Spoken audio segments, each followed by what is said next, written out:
All right, we are up to 25. Is Mike coming? Oh yeah. Right, Yeah, yeah, yeah. 25. Michael, which text will we devote ourselves? Which particular translation will we use today, just for collective purposes? Irwin. Irwin, okay. Right, right.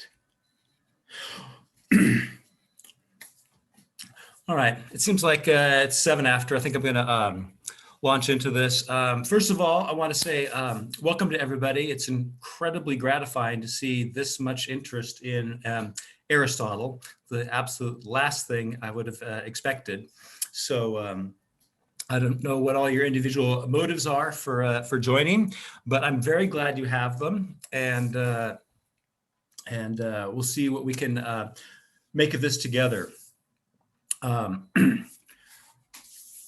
I'd like to start by making some introductory remarks about what we're doing right now with Aristotle and how it figures in the larger project that I have in mind that I've been working on for a while. So you can see why we are going to study Aristotle in the way I'm going to recommend that we study Aristotle. And after that, after I make some introductory remarks, we're going to go to kind of more specifics about the conduct of these meetings, and then I'm going to ask Bo to talk a little bit about the spirit of cooperation that a number of us have already developed by years of working together. And then I'm going to ask Peter to talk about the mechanics of cooperation so that this Zoom interface works as seamlessly and as much in the background but as productively as possible. So, so I've designed this seminar in Aristotle, with two purposes in mind. First of all, what I want to do is I want to introduce people to rigorously philosophical thinking. I think that this is the point I want to make. We are all inheritors of a very specific history. And as inheritors of this history, we take a lot of things that we've inherited for granted. And what thinking is and how one thinks and what the purpose of thinking is, these are all things we do not tend to think about. And we think that our thinking just is a natural ability that is as it is, and we can't really do anything about it. Part of what I hope to achieve with you is to dissuade you of this positivization, this naturalization of your own thought, and help you realize that philosophical thinking is of a different order and functions differently than everyday problem solving. Problem solving thinking that is used in the sciences and then is used basically in everyday situations. So I'm going to be exhibiting that, and I'm going to be pointing it out all the time in the course of the seminar to get you to see the way in which the thinking functions differently in Aristotle. And I'm going to be encouraging people to take baby steps in start learning to think this way. Yeah. The other thing is that Aristotle is is well known as one of the most influential, greatest philosophers of all time. And so I really want everybody to look at this course as like an opportunity to do the equivalent in philosophy that you might do if you had the opportunity to learn basketball from Michael Jordan. All right, you learn basketball from Michael Jordan rather than you're learning from amongst the best. And Michael Jordan gives you drills and exercises in order to make you the best possible basketball player. You're wise to do them, to do those drills and exercises. And if you don't, if you decide that you are going to do your own exercises and your own drills somewhere in the vicinity of Michael Jordan, you won't actually be learning from Michael Jordan, and the opportunity will have been passed. So Aristotle gives us an incredible opportunity to be part of, to reenact the emergence of philosophical thought in ordinary human thought. And we are going to follow him very closely in order to reenact that in ourselves. And so part of what I want to do is I want to dissuade people, I want to dissuade people from replacing Aristotle's text with a text of their own making. And so I'm going to be shoving people's noses back into Aristotle over and over and over again until we lose some of the bad habits, which is to associate maybe a word or a phrase with something else, and then begin talking about that something else as if we were still talking about Aristotle. That is, so to speak homonymously, and it looks like you're talking about Aristotle, but you're actually talking about something else. So that's the very first thing that Aristotle is going to teach us, is that that is a very, very common mistake, and we need to discipline our thought. We need to discipline our thought in a very specific way, such that when we think or when we speak, we will speak in such a way that what is becomes apparent. Being becomes apparent. And you can't manifest being just by speaking any old way. So, right, what we're looking at is just understanding. What we want to do is understand Aristotle. We don't want to agree with him. We don't want to disagree with him. We don't want to judge him.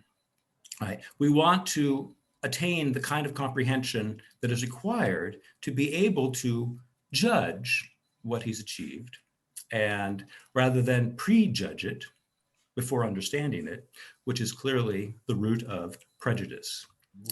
Philosophical thought falls into prejudice all the time because we rush to judgment.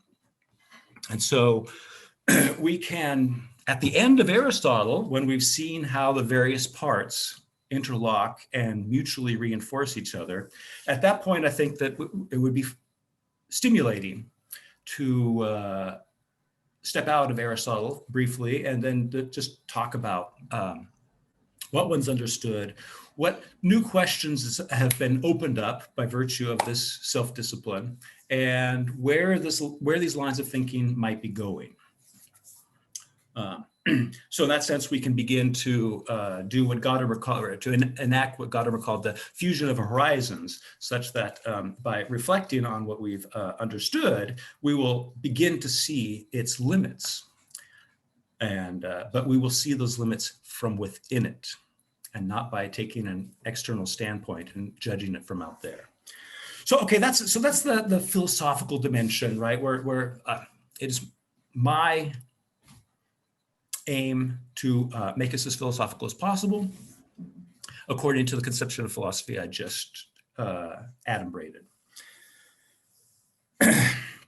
Second dimension. This is kind of a cornerstone of a larger project, which is to, as I put on the website, it is really to learn what the ancients thought, and then follow the lines of their thinking and the reasons for why they thought what they thought, and the necessary connections that they put so much importance on in validating the results of their thinking.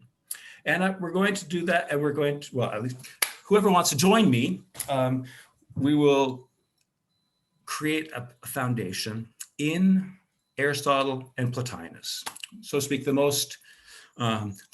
richest and most difficult thinkers of antiquity.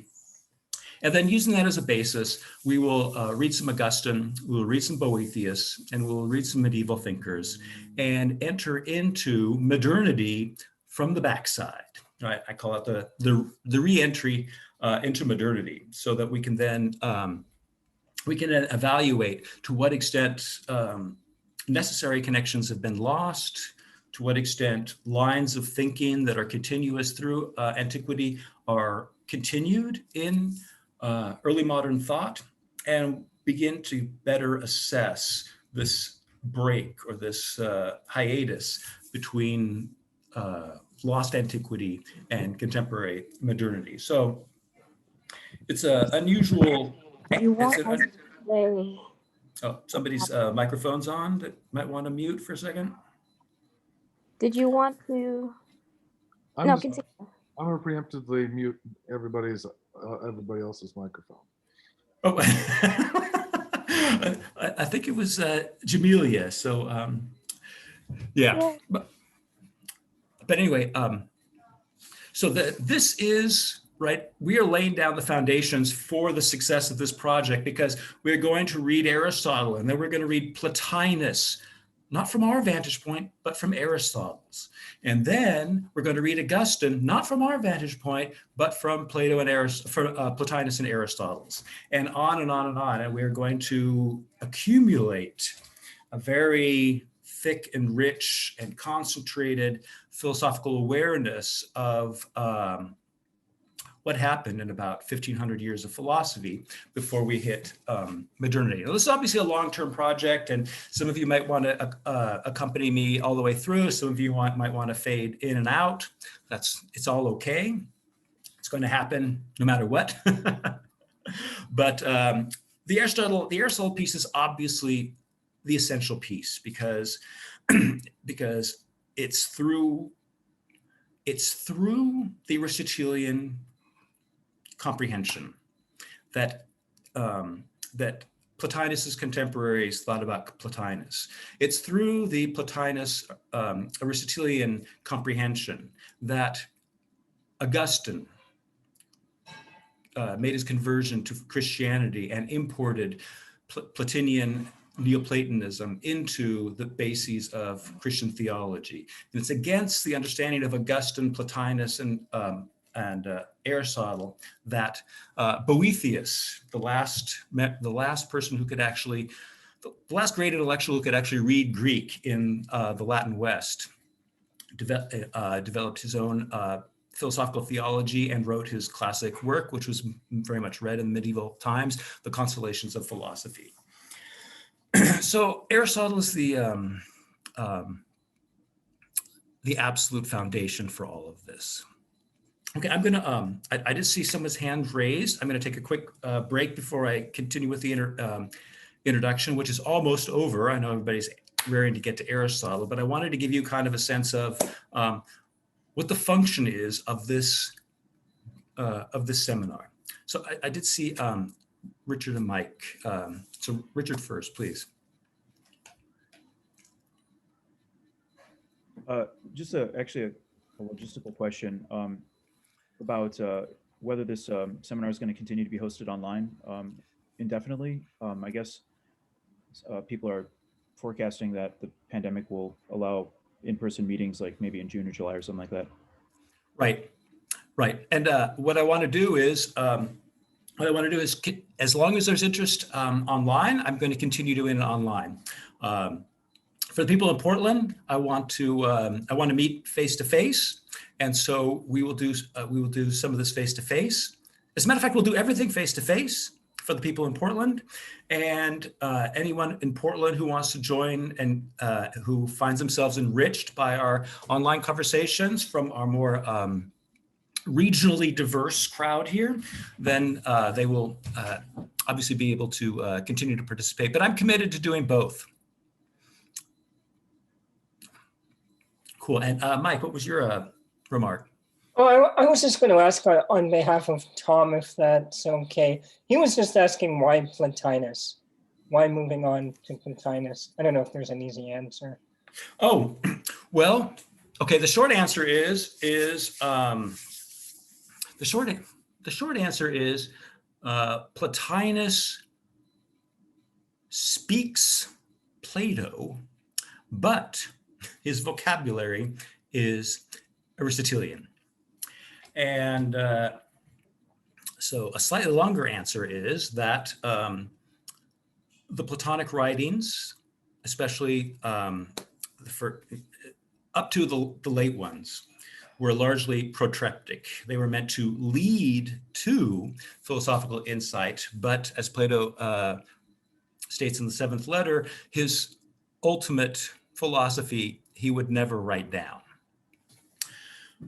However, he did speak it, and he spoke it in the Platonic Academy as a teacher, and that's called the so-called esoteric teaching, that which is only spoken, and that which is only spoken gets handed down through Hellenistic antiquity and takes many forms, and we don't have very many fragments of it, but Plotinus is the one whose writings we have almost complete, who most thoroughly makes that esoteric dimension of Plato exoteric and brings it into the writings. And so what we have there is Plato, but made exoteric and therefore available in writing. And at that point, you have basically the beginning of so-called Neoplatonism, in which the Platonic Academy will then develop over the next 400 years from Plotinus's time, the writings of Aristotle, Plato, the commentary tradition, and the so-called Hermetic tradition or Alexandrian tradition. So all these, so you have this great dispersion of philosophical thought and religious thought right around the first and second century in the Common Era. And my point is that if we are going to learn to think philosophically, that there is a particular conceptual discipline one has to undergo, and Aristotle and Plotinus are, in my opinion, the best teachers of that. Once you go through Aristotle and Plotinus, you will not believe how rich and redolent Plato's late dialogues are, that in your first encounter are arid. They're often called just like logic chopping exercises. It never gets anywhere. He just has the most abstruse metaphors and problems he's working with.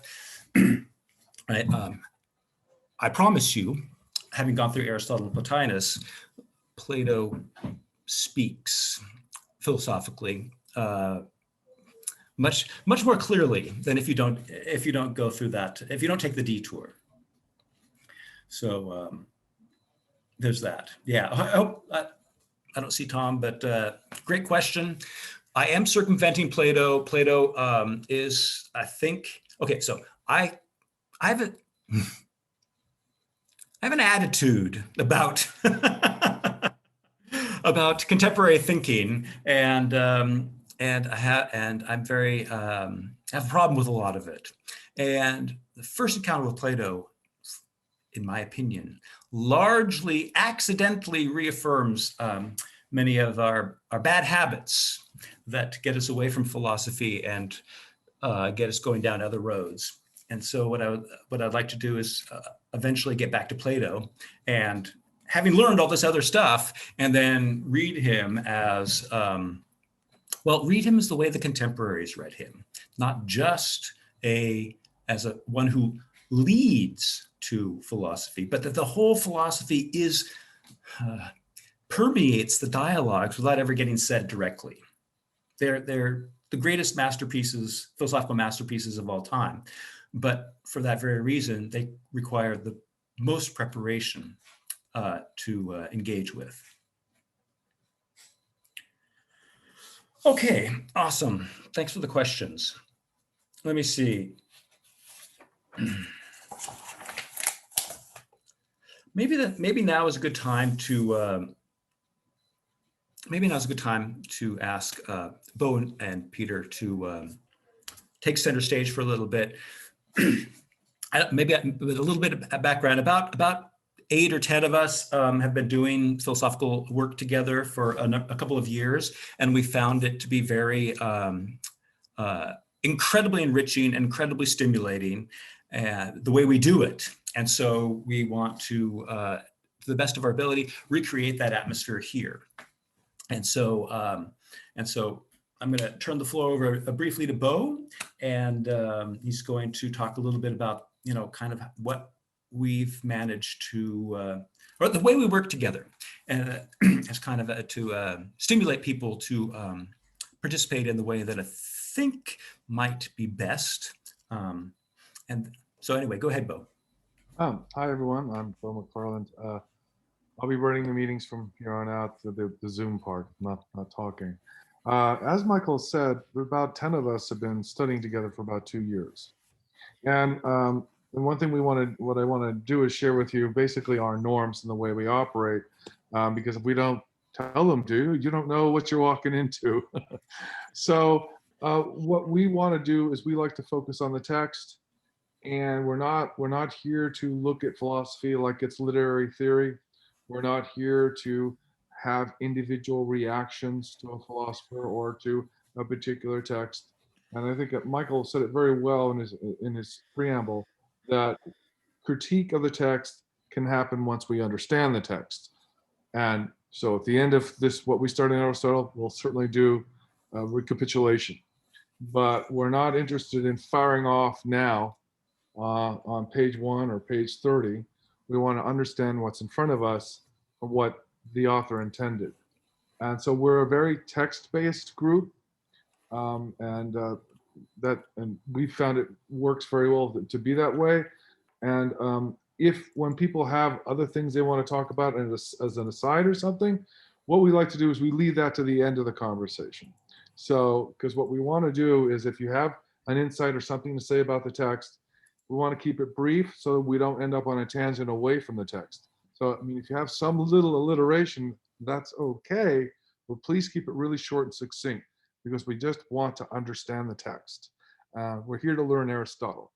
So I think that will be enough of a preamble. If anyone has any questions, you can go ahead and ask me. And once we're done with me, we'll move on to Peter, who's going to coordinate the hand raising and the mechanics of the meeting and our collaboration and cooperation together. So I'm not doing that, Peter is, but if you have a question about anything I just said, you can ask me now.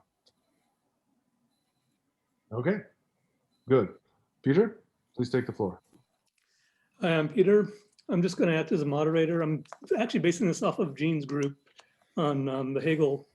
If you want to talk, there's a raise hand function in the, it's either, I think it depends on which version of Zoom you have. It's either in the participants section or it's under the reactions. You can do this little raise hand feature, and I'll try and keep track of who raises it in what order, and then I'll just call on you, or you can just wave at me in the video, and I'll try and catch you there. I already see Jamilio wants to go on, and then I will just call on you and we can continue on there. So I guess Jamila.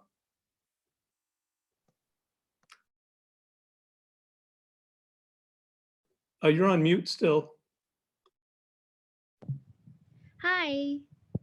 Yeah, I just wanted to, I have a lot of deep philosophical inquiries, and I tend to get off subject, but I just wanted to make a point that it's interesting to me that Aristotle is known and loved and revered, and we really only know him through the voice of Plato.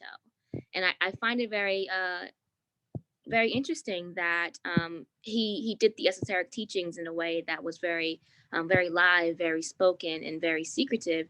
And then you have the written teachings of it, and it shows you in such a real and true way. I enjoy the fact that philosophy can be descended upon us and moderated in such a modern way through those teachings. Awesome. I love your approach. It's going to work great. Well, I don't see anything else, so let's maybe get onto the text. Oh, you're in a hurry, huh? Okay, I'm almost there. I'm almost there. So one Okay, last thought. Okay, so we're probably not going to be this many people the whole time. I hope we are, but we might not be. What I would like you to do, okay, so because we're dealing both with teaching philosophical thinking and with acquiring knowledge of what there is of being that is revealed in Aristotle's thought. Yeah. That way we don't look at him as an historical individual, just some old white guy who had a couple of opinions and for some reason they stuck around. And so, whatever, it's just, what we want to do is we want to find out how much there is of what one might call being, reality, substance there is in his thought, right? So, so I've just devised this method. We'll try it out for the first couple methods. For the first couple sessions and see how it works. So, I would like everybody to select tier 1 and tier 2. Tier 1 are the people who have not read very much Aristotle, or for whom this is the very first encounter with a serious reading of Aristotle. Anybody who meets those qualifications would be tier 1.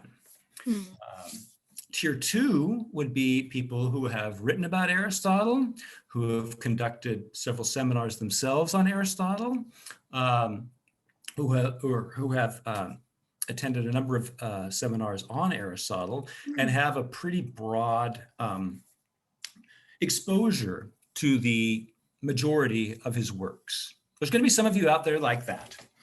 And the reason why I want tier 1 and tier 2 divided is for this reason. We're going to just dig into the details of every line. I consider everything Aristotle wrote, how he wrote it, and more importantly, the reason why he wrote it, to be of absolute existential significance. Right? It makes a difference in life, period. So we're going to take those things very seriously. And what I think would get us off track is if the people who have more knowledge share lots and lots of it. Apparently. At any given time, right? So the way I envision this is this. We're going to hit the text, and then I'm really hoping that the first people who talk are going to be tier 1 people, and just try to stick to that text and just say what happened in that text. And there's always going to be some stammering and some uncertainty and whatever. And that's good. That's like thought being born. Thoughts. Labor. That's the labor of thought. Thought is being born, and we stammer when that happens. And then when some tier 1 people have tried to say something about it, if a tier 2 person thinks that they can add something constructively to that line based on their broader knowledge, then I'd love, at that point, I'd really love to hear from you, because we've allowed tier 1 people to begin to articulate something very difficult. And that's the beginning, that's the budding of philosophical thought in you.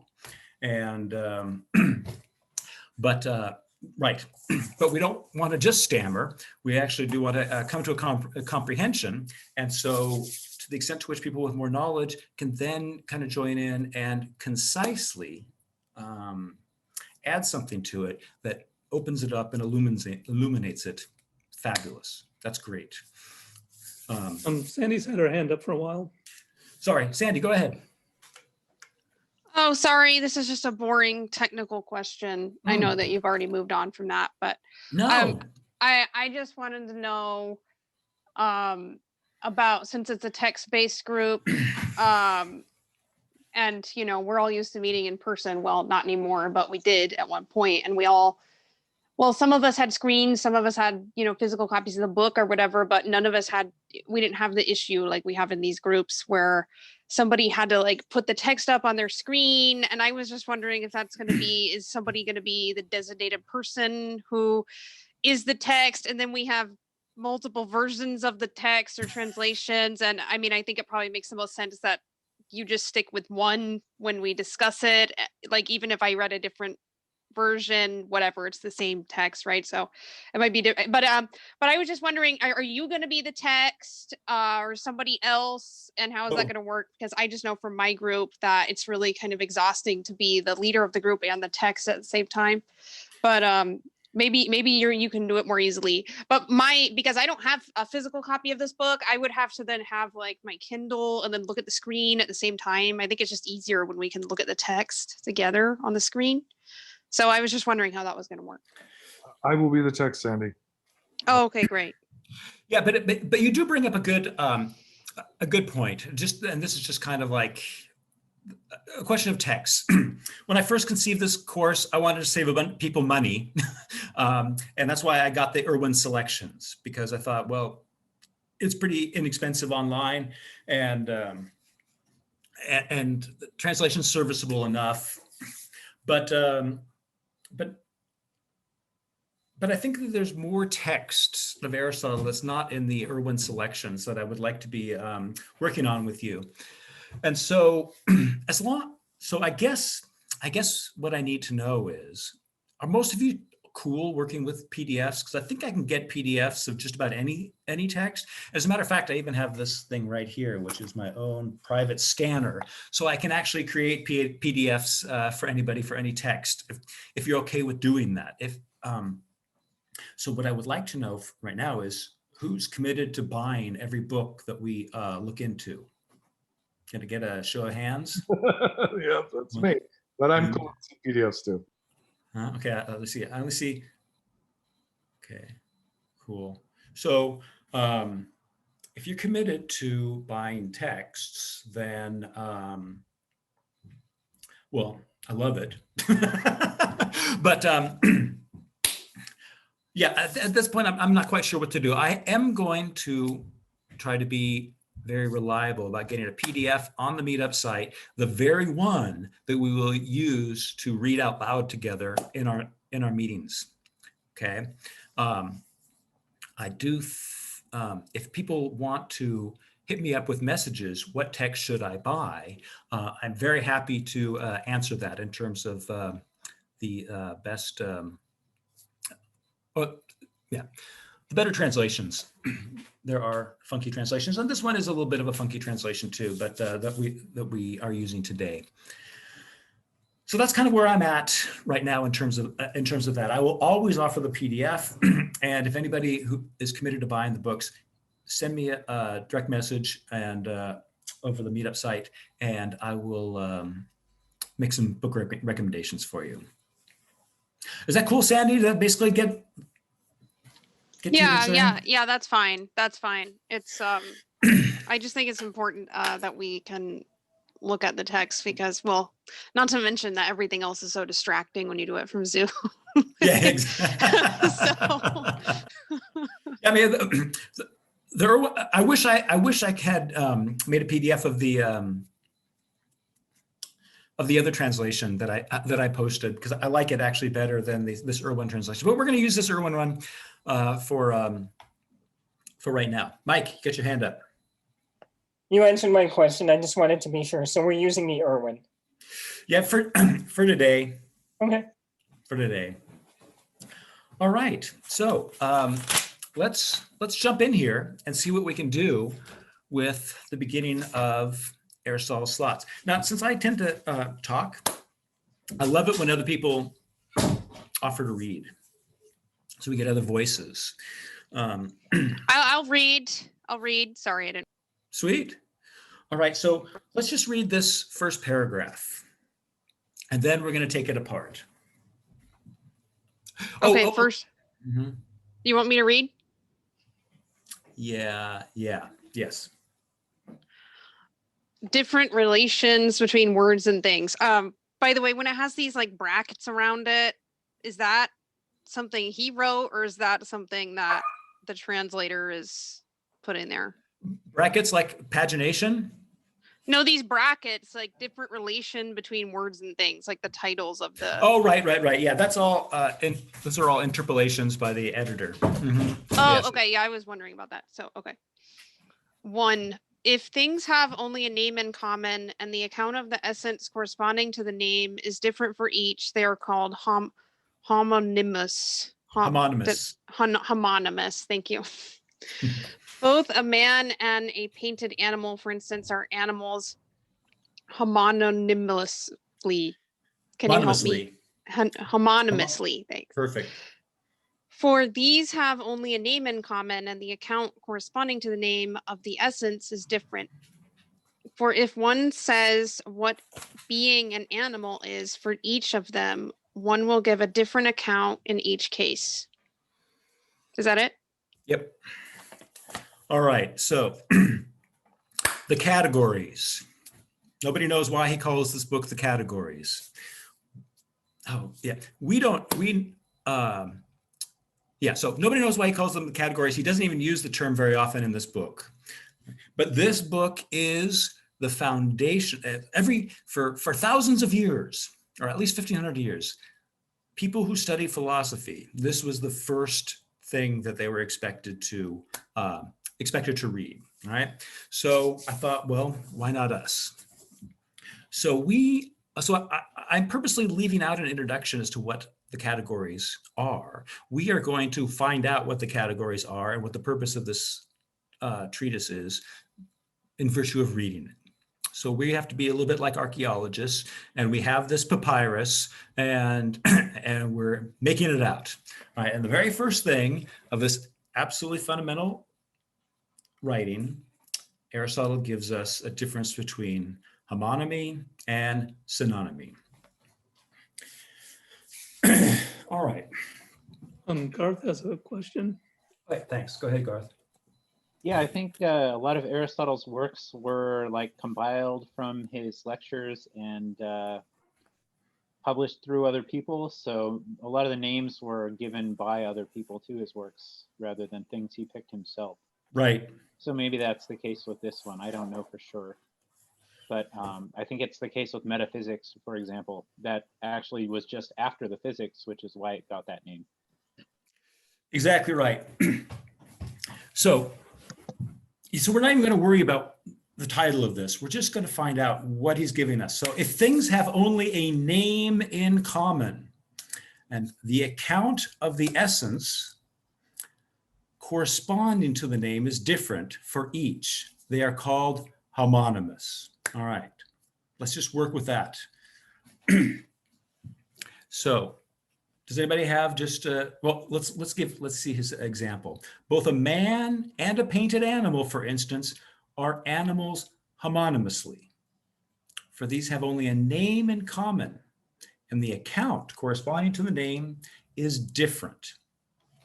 Now, I don't want to get hung up on essence, right? The Greek is just ousia, it's just being. So let's not get all freaked out about essence. Let's just try to make sense of the point he's making here. Who wants to take a first stab at it?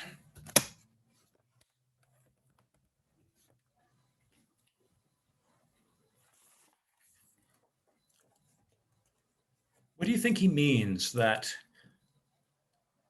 I guess we have when Tim. names are in common? Oh, sorry, I didn't. Oh, yeah, thanks, Peter. Go ahead.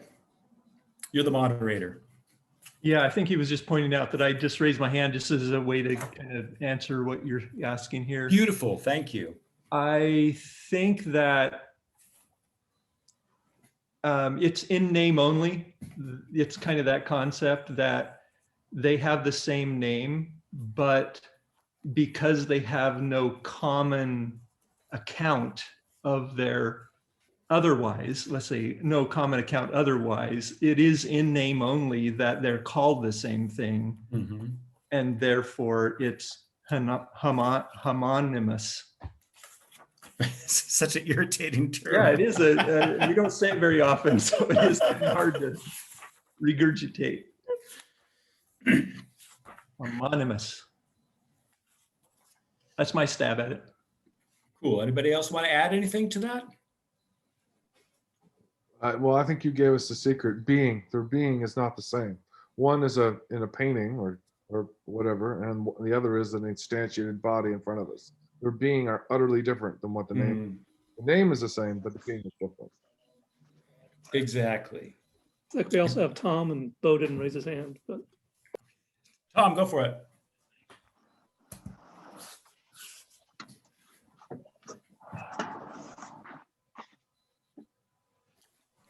Tom, you're on mute. The name is the same as in bat and baseball bat and flying bat because they have the same name, but the account of what they aren't the same as in baseball bat and flying bat. Exactly. Okay, so and that is, of course, no problem if you're dealing with perceptual objects like a baseball bat and a flying bat, because the perception will disambiguate or will help you keep separate the meaning of bat as flying animal and bat as baseball bat. Okay, but obviously this is the very first thing that Aristotle wants us to comprehend, that if we have names, we do not yet have an understanding, we do not yet have an account of what's named. Okay. Names are knowledge. Names are not knowledge. That's right. Names are not knowledge. So, and just to illustrate Bo's point, you know, I can say that's a tree, and yet, and that looks like knowledge. Oh, I can say that's a tree. I can point over there. Oh, there's a tree. Right. But what you've actually done here is actually just give a name.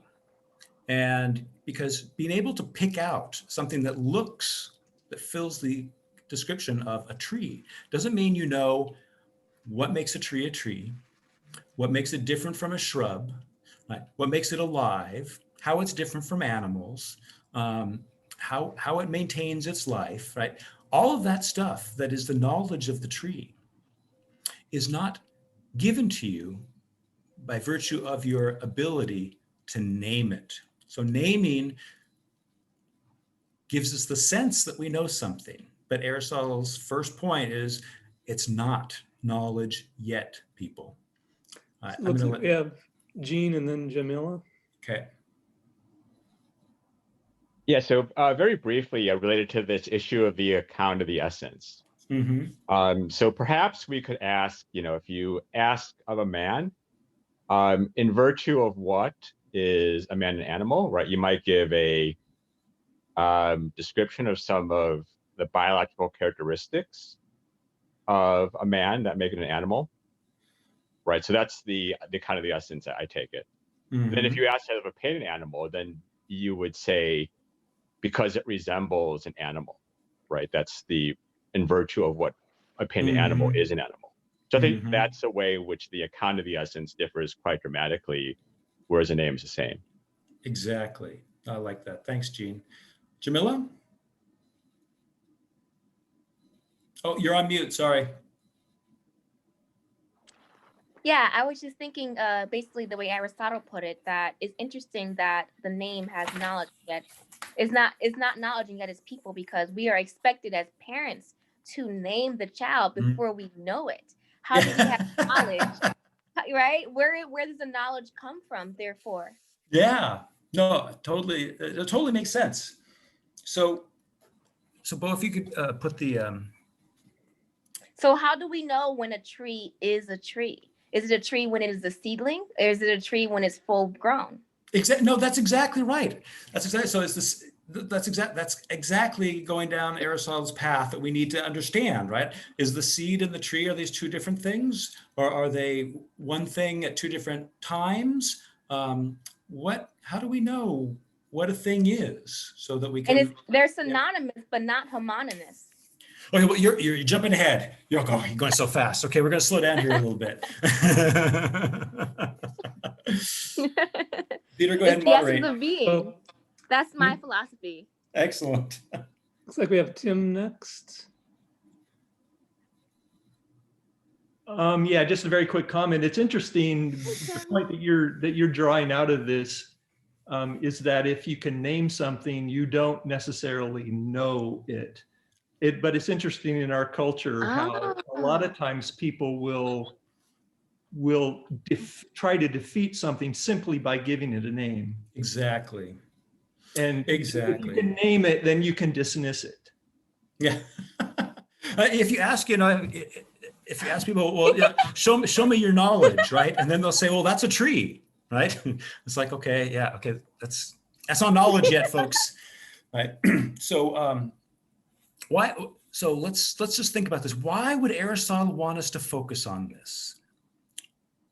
What do you think is the purpose of putting his finger on this as the first thing, the first hurdle you need to jump in order to get into this writing?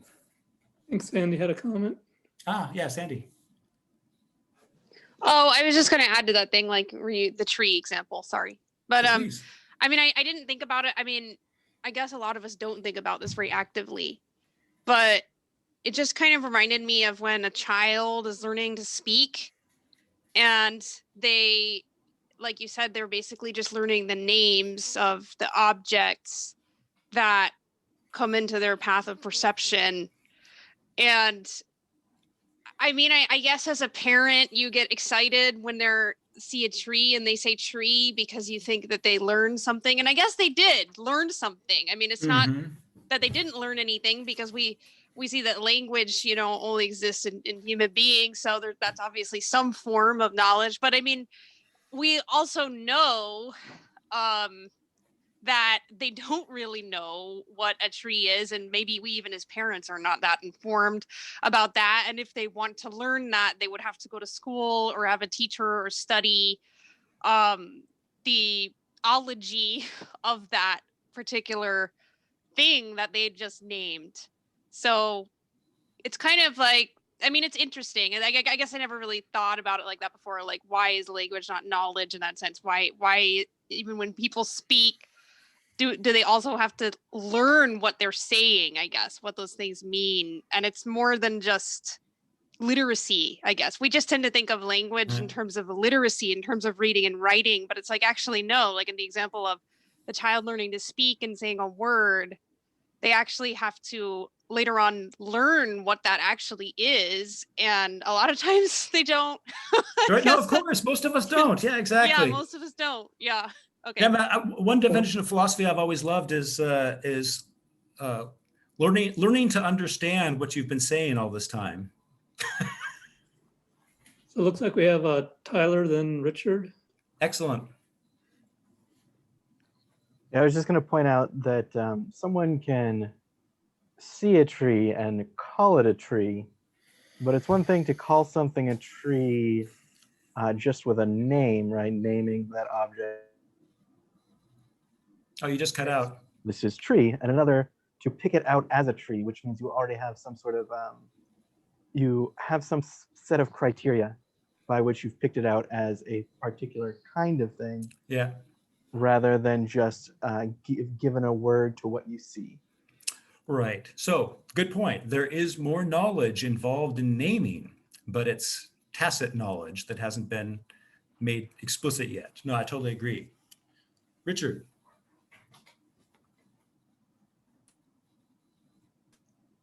You might be muted. Richard is not muted. Okay. Maybe he's briefly away. So what we look at the things that we're talking about already, right? Names, accounts, instances, essences, differences. These are all names. Oh, okay. Richard, just let us know when you're ready. Right. None of what these things are that we're already using to think about what Aristotle is talking about cannot be disambiguated or fixed with respect to any perceptual object whatsoever. Now, I prepared a little list of why not falling for the name game, not falling for homonymy is so important for philosophy in particular, because philosophy never has anything to do with given objects of the senses. So I'd just like to offer this little list of things you can get wrong if you haven't exercised your mind to avoid homonymy. Things that we talk about all the time that we can't find out what they are by looking at visual objects or listening to auditory inputs. Perception. You can't perceive perception. Perception is not something you perceive. Seeing, number, being, thought, equality, hope, desire. Hello?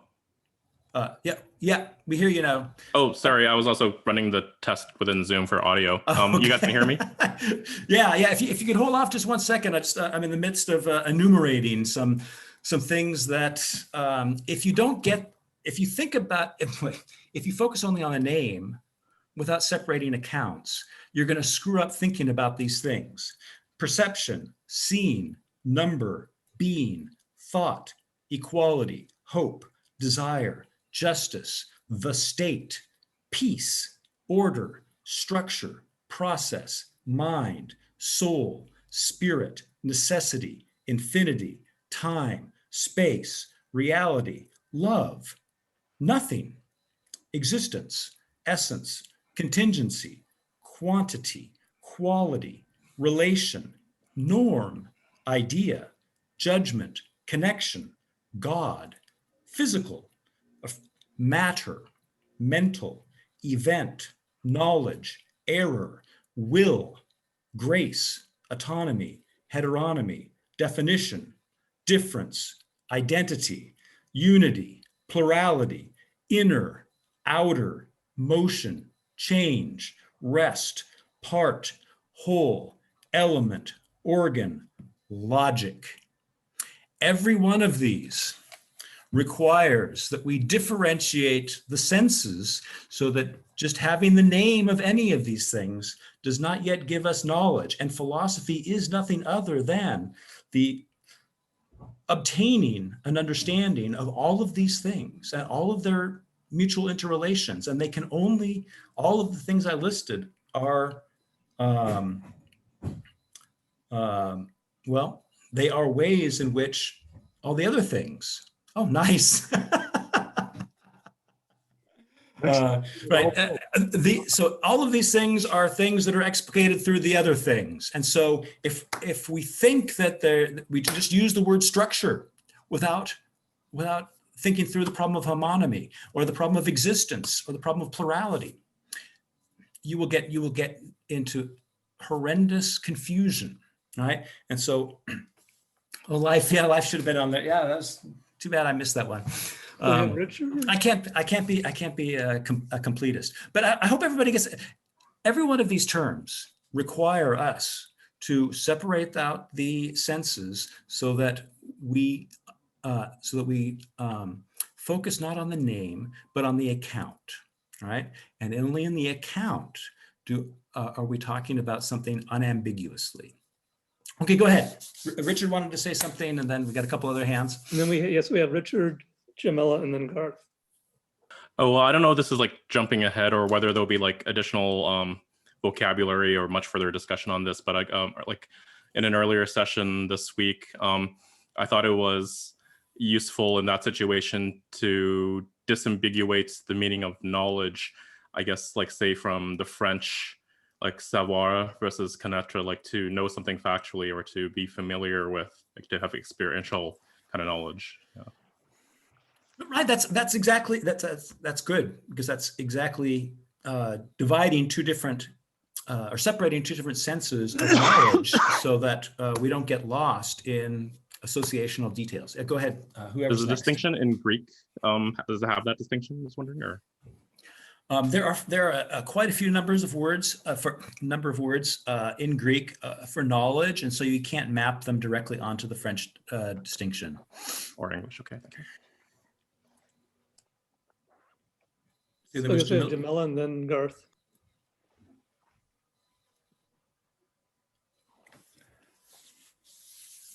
Jamila's muted.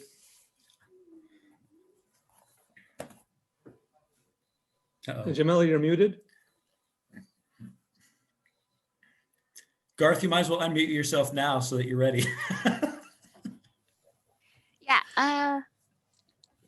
So I was thinking the perception of perception is the thing you can get wrong. Like it's that the thing in of itself, seeing the sight, numbering, I mean, like there are things that in and of themselves you can get wrong, but in themselves aren't.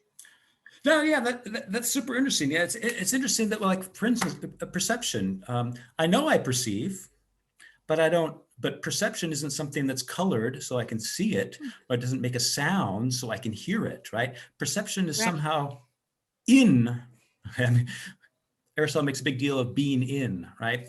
Perception is somehow in knowledge, but it's not an object of knowledge. And so how we speak of it is how we get clear about it is by distinguishing senses and not going out and looking for it. And it seems strange with perception, but the same holds with knowledge, truth, and all the other things that I listed here. So yeah, awesome. Garth, you ready? Oh yeah, I wanted to mention nothing in particular. Yeah. Because this word nice double entendre. This is like one name with so many different meanings and uses under it. And sometimes nothing is purely grammatical. It's meant to turn a statement into a negative form, right? Like nothing comes from nothing.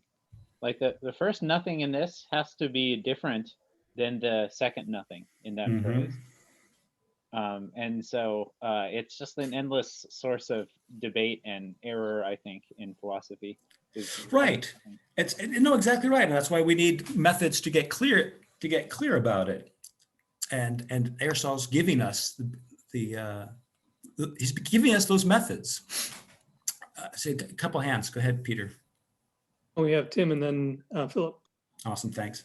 Yeah, the way you just said that, Michael, you said senses, and I thought at first I was hearing physical senses, but then it made me realize, there is a sense in which the physical senses and those senses that distinguish concepts are in a way knowledge. They're ways of distinguishing, and it made me wonder whether science and sense are etymologically related in the sense that that knowledge is the distinguishing of both physical things through physical senses and the logic of distinction between concepts. That's interesting. That's what Aristotle is going to say in the De Anima, that we, of all the senses, we like to see the best because it gives the most knowledge, because it yields the most distinctions. So he too is thinking about knowledge in terms of distinctions. But I don't think that there's I do not think that there's an etymological relationship, but I have to look into that. That's why I want to record these things, because those are the follow-up things that I think are super interesting. Yeah, it could be just accidental. Right. Philip. Yeah, I had two thoughts here. The first one had to do in, you look at a painting and it says next to it that this is a Titian, but what does that tell you? And then there's another painting that said this is a Titian. They're not the same painting. It may be true that some people have attributed to this painter, but that doesn't actually explain anything about that painting. What is that, a Titian versus the Veronese versus, the three big Venetian painters? It's just, I don't know. I'm just going to think about this next time I stand in front of something and it has a name. And then secondly, this is what's right. It's not a pragmatic account here. So he could have said, a machine tool because you can operate it. Or a pen because you can write and fill it. But he's not where he's going. he used this word account as opposed to working with. There's none of that kind of Heideggerian ready to hand here. Right. It's just, I don't know. That's all I'm thinking. Oh no, I appreciate that. Thank you. It is radically different, especially if you think of it not as grammar, but as the first step in philosophy. So one thing I wanted to make about all these terms I just listed is that we only have language. We only have language to get at these things. Any good? It's very basic, but he's just going over. Sorry. He uses slightly different terminology than everybody else, so he's just trying to explain that. But he's also just talking about. Everybody else hearing this? And stuff like that. Oh, maybe whoever it is needs to be muted. I'm sure they don't want me to hear their commentary on what I'm doing. Right. So we only have language to talk about all of these things, but and we only get clear about them through making linguistic distinctions. And in through the linguistic distinctions, we can separate, for instance, perception from apprehension or thought, or mind from soul and spirit. Right? We can't go out and find these objects, but they're part of, they're embedded in our language, and yet they're not merely linguistic. And I just want to also note that a couple things, right? We can illustrate these distinctions by reference to objects in the world, but we can't learn these distinctions from objects in the world. And that's what makes them so fascinating. And that's why Aristotle starts his treatise on this logical treatise, by using language to think about language, and therein showing or executing the distinctions in language of language, such that we begin to see things, right? We begin to see things in and through the language he's using. So those things that we see, synonymy, homonymy, names, differences, right? These are all coming together in his use of language. The language is reflecting on itself, or it's the expression of thought reflecting on itself. And these distinctions are made in this medium. It's quite fascinating if you think about it that way. But since we do not have any perceptual objects to determine how to think about perception and mind and spirit and necessity and all the rest of it, it's only through the exercise of determining homonymy and synonymy, first of all, that's the only way we can ensure that there is a unique and determinate meaning of what it is that we're talking about. And the meaning comes clearer as we disambiguate it from other surrounding associations or terms, right? So here we already see in the text this reflexive turn. It's thought thinking itself, right? And that's what language can only reflect on itself insofar as it's the language of thought. And so I just wanted to point that out, right? That there's already this kind of momentous thing happening here at the beginning of this text. And I wanted to create the I wanted to point that out, because we're going to need to be able to see that, what's going on here. A lot of people are going to want to say that he's talking about words, and then he's going to, that then somehow words are different than things. And that's a very modern way of, that takes a lot of modern presuppositions about what language is, what things are, and what the relationship is, that is simply undercut by his very approach. And I just want you to notice that. Looks like Jamila has a comment, and then maybe we can move on with more text. Excellent. Oh, you're muted again, sorry. Oh, I was just saying the idea of life and perception and thought thinking itself. I was saying that life is life feeling itself. It's a double entendre. You have to experience life in and out to know that you are living. And the same thing goes to perception. Life is perceiving itself, and perception, though it can't perceive itself, it can perceive life, and life can perceive perception. Interesting. Yeah, I totally agree that there's a reflexive relationship going on in all of these terms, and that's what makes them unavailable to our senses. Our senses can't see anything reflexive, or that Right. anything that relates to itself.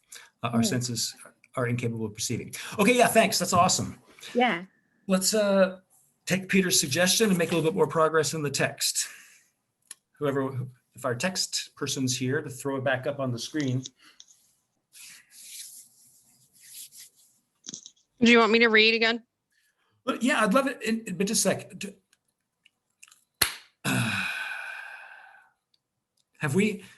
Do we have any questions about this first paragraph? Do we have a sense of what, not only what homonymy is, but why it's important to a philosophical undertaking?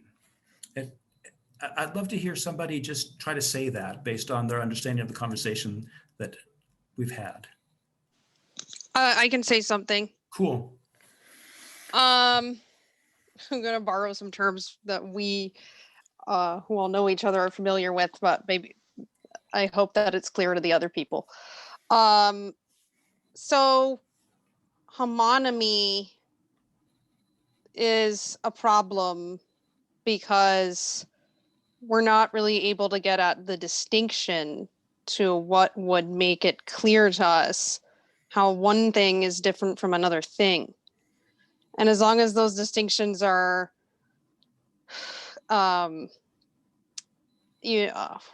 confused or overlapping or in any way not made clear, we can't really even get out of from our starting point, because we will just continue to be in a kind of confusion where, and this is a pretty crazy example actually. I was kind of confused, like, why does he have like a man, which I'm assuming is like a real person, and then a painted animal? I mean, that's just crazy. That's a huge, like, two different things. I mean, just so different, right? I mean, one is like presumably alive. Obviously the other is merely a depiction of a possible existing or non-existing animal in the world, right?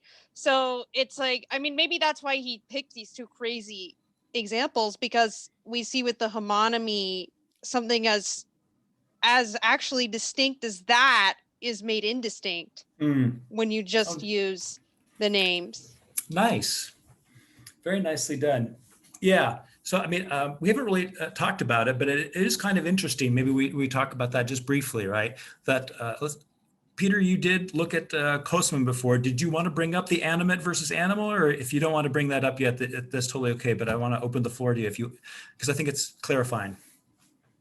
Yeah, I mean, in this translation, it says, it talks about a picture of an animal in this translation, right? But other translations have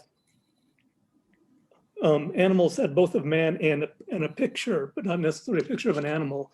Mm-hmm. And I think in area Kosman made the point that the Greeks were often very impressed with pictures that seemed really, really lifelike and animated. And so you might confuse the animator, the spirit animating a man with the spirit animating a painting, and that would be using animation or homonymously, because they're different in different ways. Because obviously a man has a real animation, can move around. Painting just appears that way. And then we also had Tyler had his hand up too. I was about to just make a similar point, so I lowered it. Okay. All right. So let's compare homonymy and synonymy. So let's read about synonymy and then see how they're different. Because what's going on here is not just the name, but this higher order level of thinking about what's named that he indicates with this term animal. Okay. So let's, Sandy, if you wouldn't mind reading the synonymy part, and then we'll think about the relation of synonymy and homonymy. Okay. If things have both the name in common and the same account corresponding to the name of the essence, they are called synonymous. Both a man and an ox, for instance, are animals synonymously, since each is called animal by a common name and the account of essence is the same. For if one gives an account of each, saying what being an animal is for each of them, one will give the same account. Awesome. So who wants to break that down and just kind of say it again in your own language? Gene. So relative to the prior example, right? So if we were to ask in virtue of what is a man an animal, and in virtue of what is an ox animal, both those answers, right? The in virtue of what question, which is the same as the kind of essence, would basically be the biological characteristics of a man and an ox. Mm-hmm. Whereas in the prior example, right, those differ, right? Because in one, it's the biological characteristic. For the pain and animal, actually, it's resemblance to an animal. Mm-hmm. So it's basically, so I think the difference is fairly straightforward the way he describes it. Excellent. Anybody want to add to that? Looks like we have Tom, and then I'm going to make a comment. Cool. Thank you. Another way to look at this is to see that both man is something and an ox is another thing. But if a particular man, that is, and a particular ox. But then when you look at them another way, and you say, okay, what is man? What is man? And then you also ask, what is ox? Then you see that both of them are animals. So the term synonymous here could refer to a certain hierarchy of classifying the two particular things that you are seeing, a particular man and a particular cow or ox. And then when you see that they are in some kind of a hierarchy, then they can be considered synonymous. Excellent. Yeah, very clear. Peter, go ahead. Oh, thanks, Tom. I'll make my comment, then there's Philip coming up. But Tom actually sort of touched on what I was going to say, but in the synonymous thing, since both a man and an ox can be taken in the same way, in some manner, we're already getting the notion of something that can be shared across individuals, whereas in the homonymous case, we don't have that level of similarity, because it could have been just two completely, utterly different things. And they only shared the name, which was just not a real sharing in the thing. It was only a de re rather than de dicta or whatever. So we have Philip and then Tim. Oh, Philip is on mute.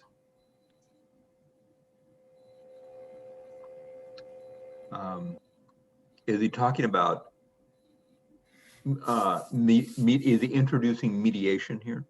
Is he saying, how do we talk about the relationship between these two names? And he may be saying, oh, I'm beginning here. So he's saying, well, the most fundamental way we can talk about what their relationship is are they homonymous or are they synonymous? So that would be the middle term in a syllogism to use that sense. But that might be stretching it a bit. Okay. Yeah. No. Yeah. But maybe I just don't. Maybe I just don't understand quite how you want to bring this into the syllogism. But that's. Well, I'm thinking in this Hegelian sense of right. relationship, or that maybe just use the word relationship. So he's saying, if we have two things, what is the most fundamental way we characterize their relationship? That's all.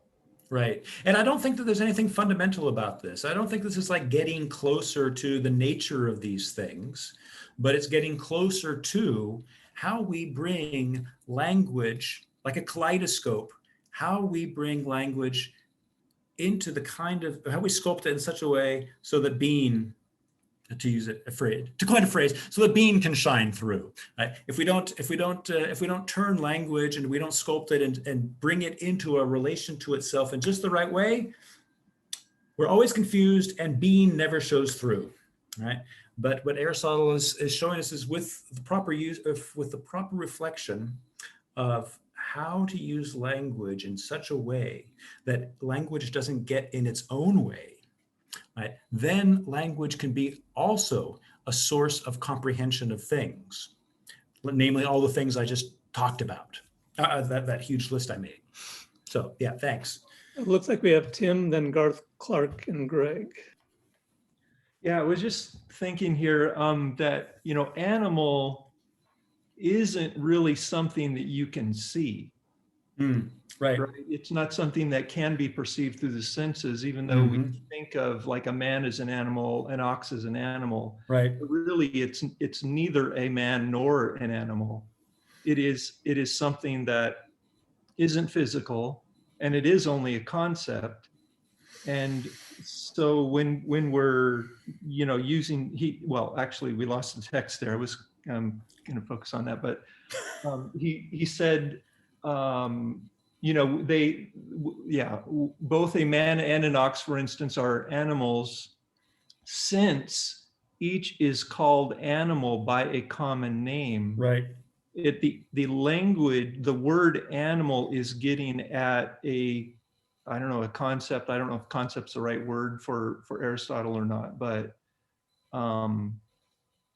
it's just interesting that already we're getting into the non-physical world of ideas and concepts, rather than specifically the ox and the man as physical objects. Right.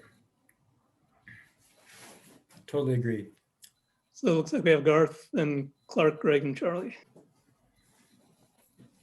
Yeah, I wanted to say that he's not giving a complete argument or proof for what homonyms or synonyms are, or paronyms. I think we might want to take these as definitions or starting points, because, for example, one could argue, hey, isn't even a painting of an animal still is an animal in some sense, because you can recognize it as an animal, and you can generate this whole huge debate, I think, just about that. Agreed. Yeah, but that's I think it's just that precisely that debate that is unnecessary once we've distinguished that the name is used in common, but the account isn't in the case of homonymy, right? And so what we're doing is we're talking past each other. We're talking about two different things, but we were under the illusion that we're talking about the same thing, because the same name creates the illusion. The identity of the name creates the illusion. And that's the illusion is dispelled by looking at the account and seeing if the account is the same. So yeah, thanks. Go ahead, whoever's next. So we have Clark, Greg, Charlie, and Sandy. Thanks. Can you hear me okay? Yes. Yeah, great, cool. Yeah, I appreciate, you said it earlier, Michael, I think, that you want to stay out of the discussion of an essence. And I can appreciate that. But at the same time, I mean, just does this make sense? Because this is what I'm going back to. I'm trying to boil it down a little bit. Synonymy holds when a shared essence is found in two things not the same, so that the shared essence is truly shared. Yep. But that is not the case in homonymy, in which two things resembling the same do not share the same essence. So just trying to make it in the fewest sort of words, two things. What do I have wrong about what I just said? The second is, he uses essence in some fashion. I don't know the Greek that you do know, but it seems like a helpful thing. And at the same time, I'm very ambivalent about getting into essence. Right. Okay. No, I appreciate that. I think you're completely right. I don't see anything wrong in what you said at all. And essence is a choice for translating being, and Aristotle's going to use being in different ways, and the translator thought that essence is going to be helpful here. But I'm looking at this term just as as kind of a formal thing. It's like, what's the account of? The account is of what the thing is, what's named. And the shorthand for the account of what's named is essence. But we don't need to go beyond the account of what's named in order to understand this use of the term essence. We don't need to go to metaphysics. We don't need to go to history. We can keep it simple. Okay, I get that, but I do find myself wanting to use the word being or essence in this. Well, you got good Aristotelian instincts. What we want to do, essence is on my list of things that is easy to use homonymously. And so yes, the problem is that you're going to end up with, well, my definition of essence, and maybe, right, and then your definition, and so when you break down like that, it means that everybody's speaking homonymously, and nobody's done the work of establishing the proper account. Yes, very interesting. Not slipping down that slippery slope. Absolutely, thanks. Yeah. Well, we shouldn't slip down the slope until we get the 10 forms of essence coming up later. Anyway, so we have Greg, Charlie, and Sandy. Sorry.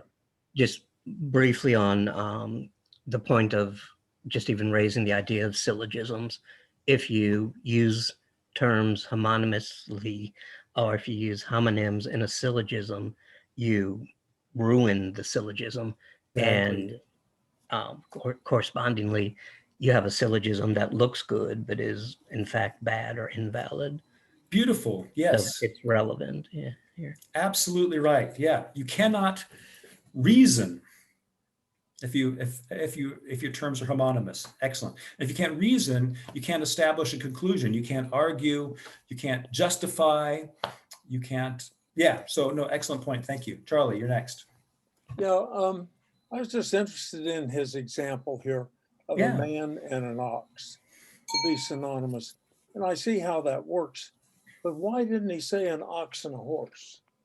Why do you use a man? I've always kind of wondered that about this, that why didn't he use two things that really are quite synonymous, that you don't have to mentally make an adjustment just to see how they are? I don't.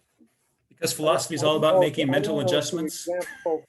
I don't know if the example means anything or not, but I've never figured out why he didn't want an ox and a horse or a dog and a cat.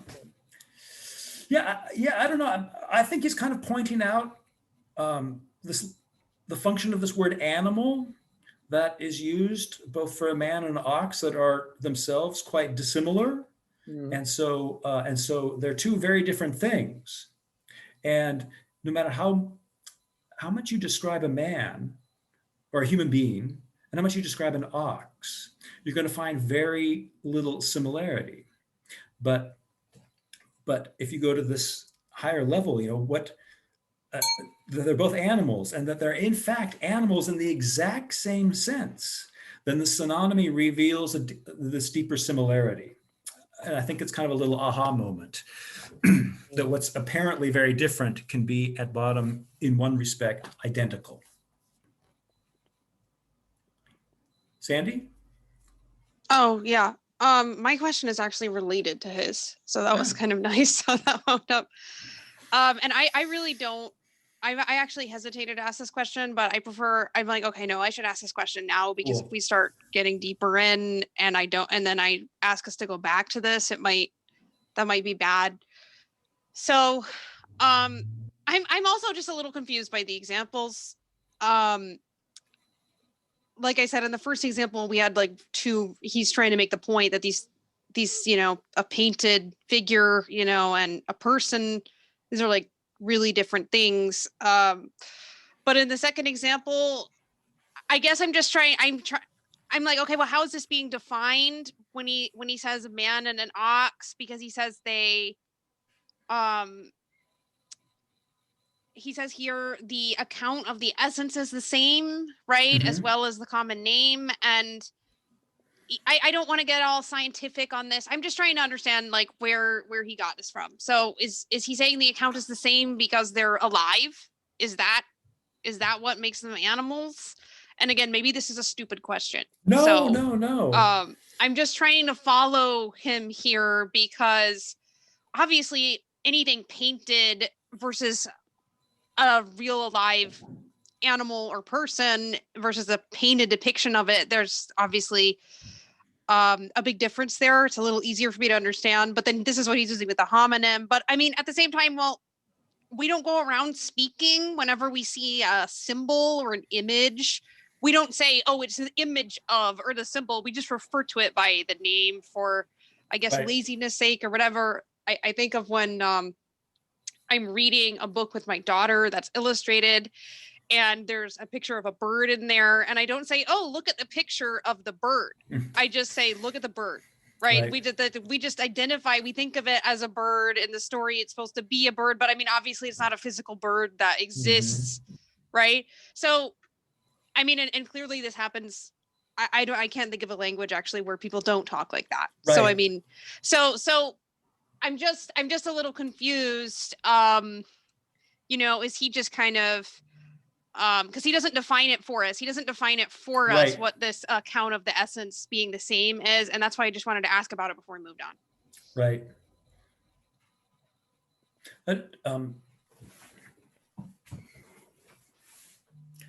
Yeah, see, I'm not quite sure how to answer that. I don't know if, does somebody have a thought that would respond to Sam?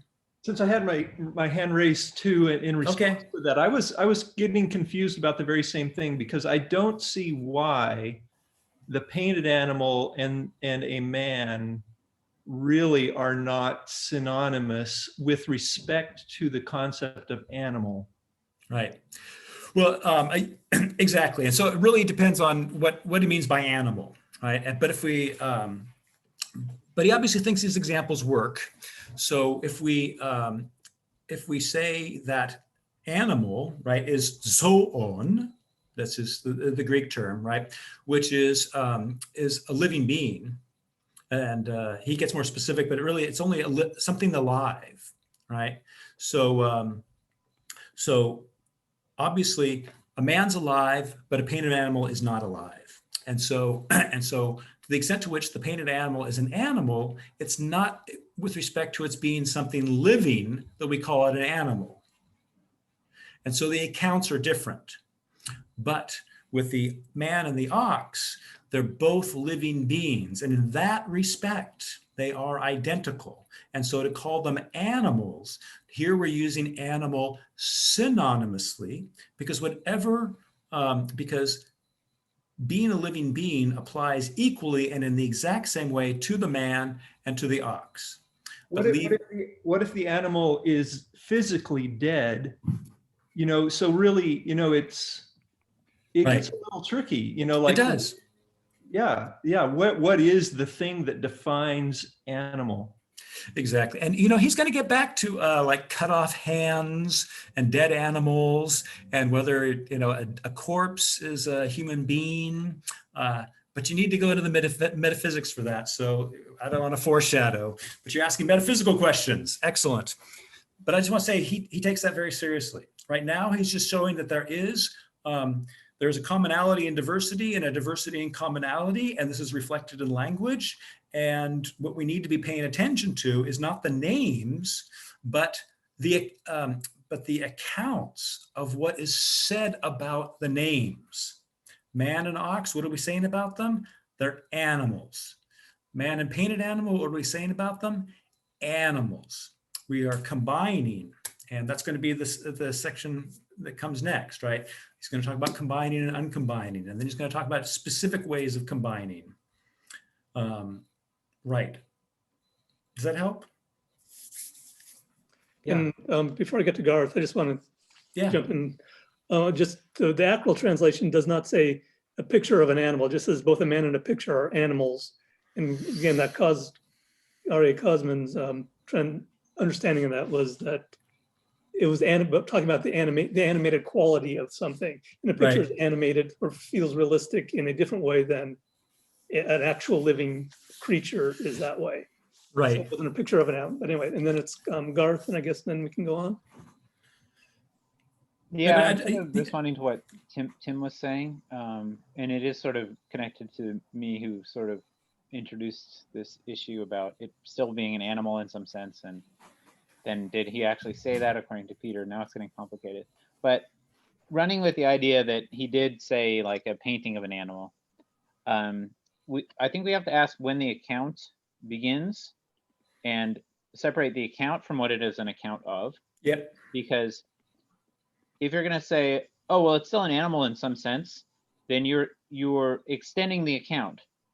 You're saying, well, the painting is part of the communication, and then the painting is giving an account of an animal, and then you're not giving an account of a painting anymore because you've moved the beginning, so to Right. speak. Does that make sense? I think so. I'll just point out that's pretty much Kaz Arya's also point. He's saying why the bad understanding of picture of an animal is bad. It was just basically what Garth said. Okay, cool. So hopefully we have a pretty interesting, so we've got names and we've got accounts of what we say about those names. So we got names and we're saying things about them, right? We're already starting to get into his analysis of predication or saying of something, something of something, right? And this whole process of saying something about something breaks down if we don't have a clear idea about what that something is. And we don't have a clear idea about the something that we're attributing to it, because we're stuck with homonyms. Now, homonyms are, later on, homonyms are going to be called equivocations. So when somebody says you're equivocating, it's basically they're making the same point. You're using a term in two different ways, and that's and thereby destroying your argument. All right. So the last one is paronymy. He doesn't do very much with this. I'd like to hear it read. I don't really need to talk about it very much, but I'd like to hear it read because paronymy is going to be very important once Christian theology hits the historical scene. And it's going to be the parent of what's called analogy and the analogy of being. So just for history's sake, let's, Sandy, if you wouldn't mind just reading that paragraph, and then we can talk about it just for a minute and then move on. If things are called what they are by having a name that is derived from something else, but with a different inflection, they are called paronymous. Mm-hmm. For example, the grammarian is so called from grammar, and the brave person from bravery. I just have a question about the word inflection there. Yeah. Is that a grammatical Yep. word? What he means by, because I know in Greek we say the brave person, but I know that Greek would actually just have one word for that. Exactly right. And there's other languages too where in English we don't. So okay, so he basically just means you take the same word, you change it to describe a person doing the thing or something like that. Okay, I just wanted to be clear on that. Yeah. I don't have any, so I don't have very much to say about this paragraph. We'll come back to it months from now as a reminder, but it doesn't play any role anymore in the categories. Oh yeah. Okay. Cool. Let's move on. So you want me to read the next paragraph too? That'd be great. Yeah. Mm-hmm. Among things said, some involve combination while others are without combination. Things involving combination are, for instance, man runs, man wins. Things without combination are, for instance, man, ox, runs, wins. So this is just one of those absolutely wonderful moments of Aristotle where he just seems to be stating the embarrassingly obvious. And then comes the next sentence. He's preparing you. Right. So I think that's pretty clear. He's not making any, he's not making any philosophical points, right? some involve combination, others are without combination. He gives us an example. And now we're going to look at some combinations. So did anybody have anything they wanted to say to that paragraph? I don't want to squelch conversation, but I personally don't. Philip. Yeah, you're muted.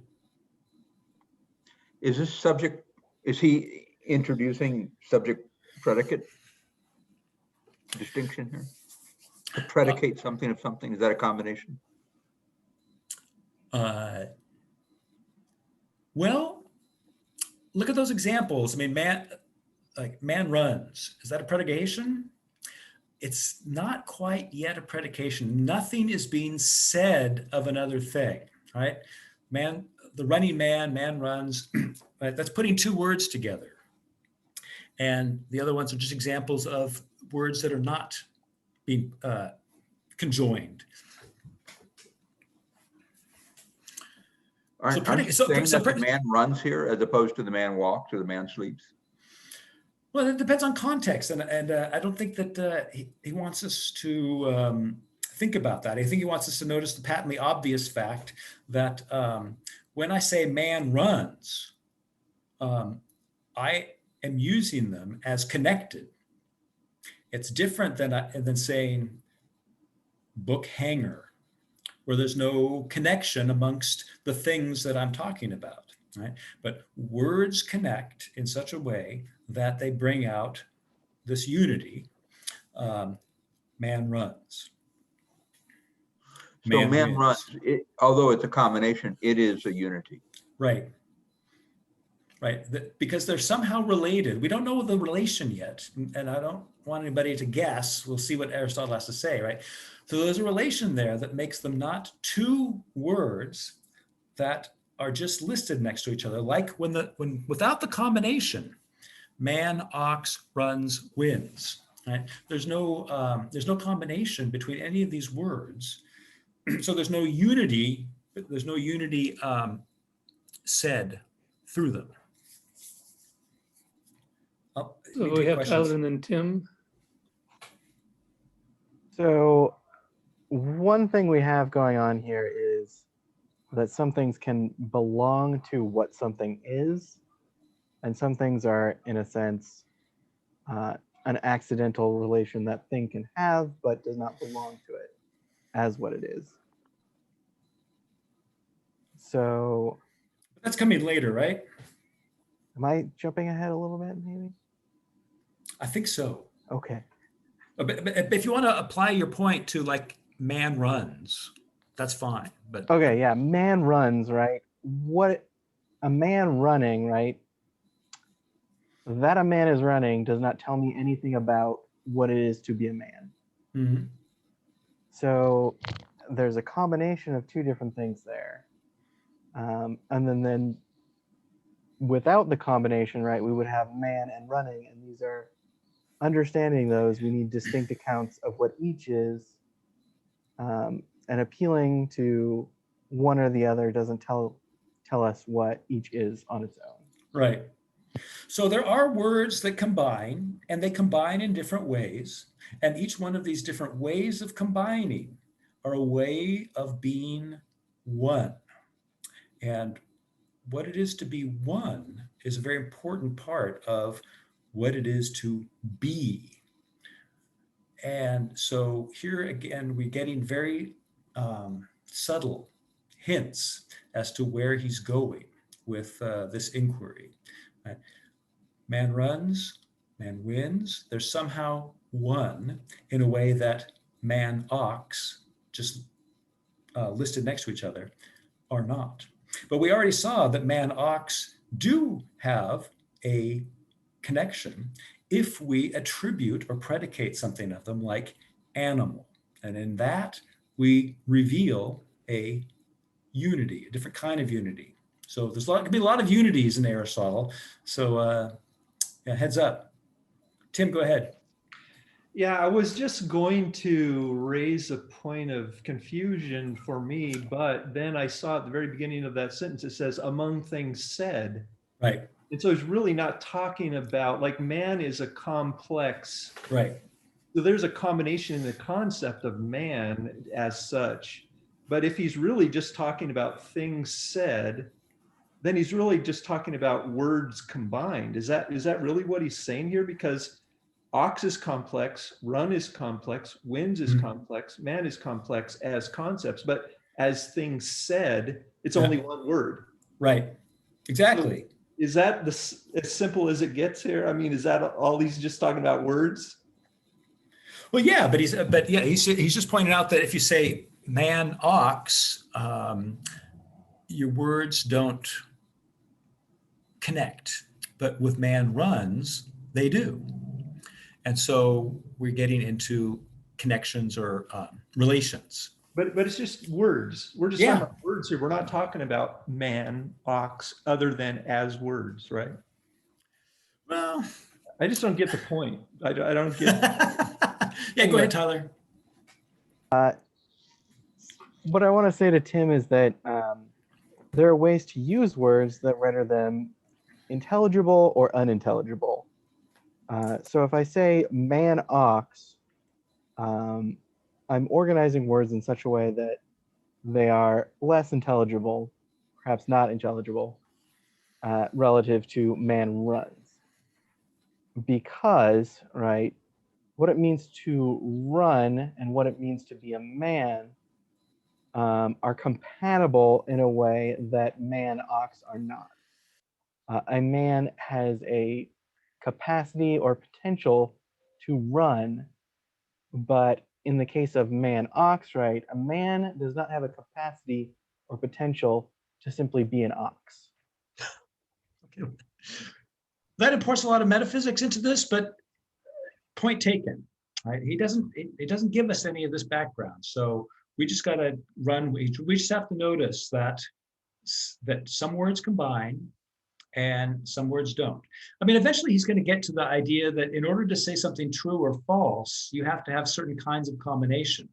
So if you're going to reveal being, if you're going to obtain knowledge, if you're going to say something substantive, you can only do it through certain combinations. And so those combinations are thinking about those combinations, we think about how language contains and reveals being, to coin a phrase. Anyway, go ahead, Mike. I just wanted to point out maybe some distinctions we're not making, or maybe Aristotle's not making that yet.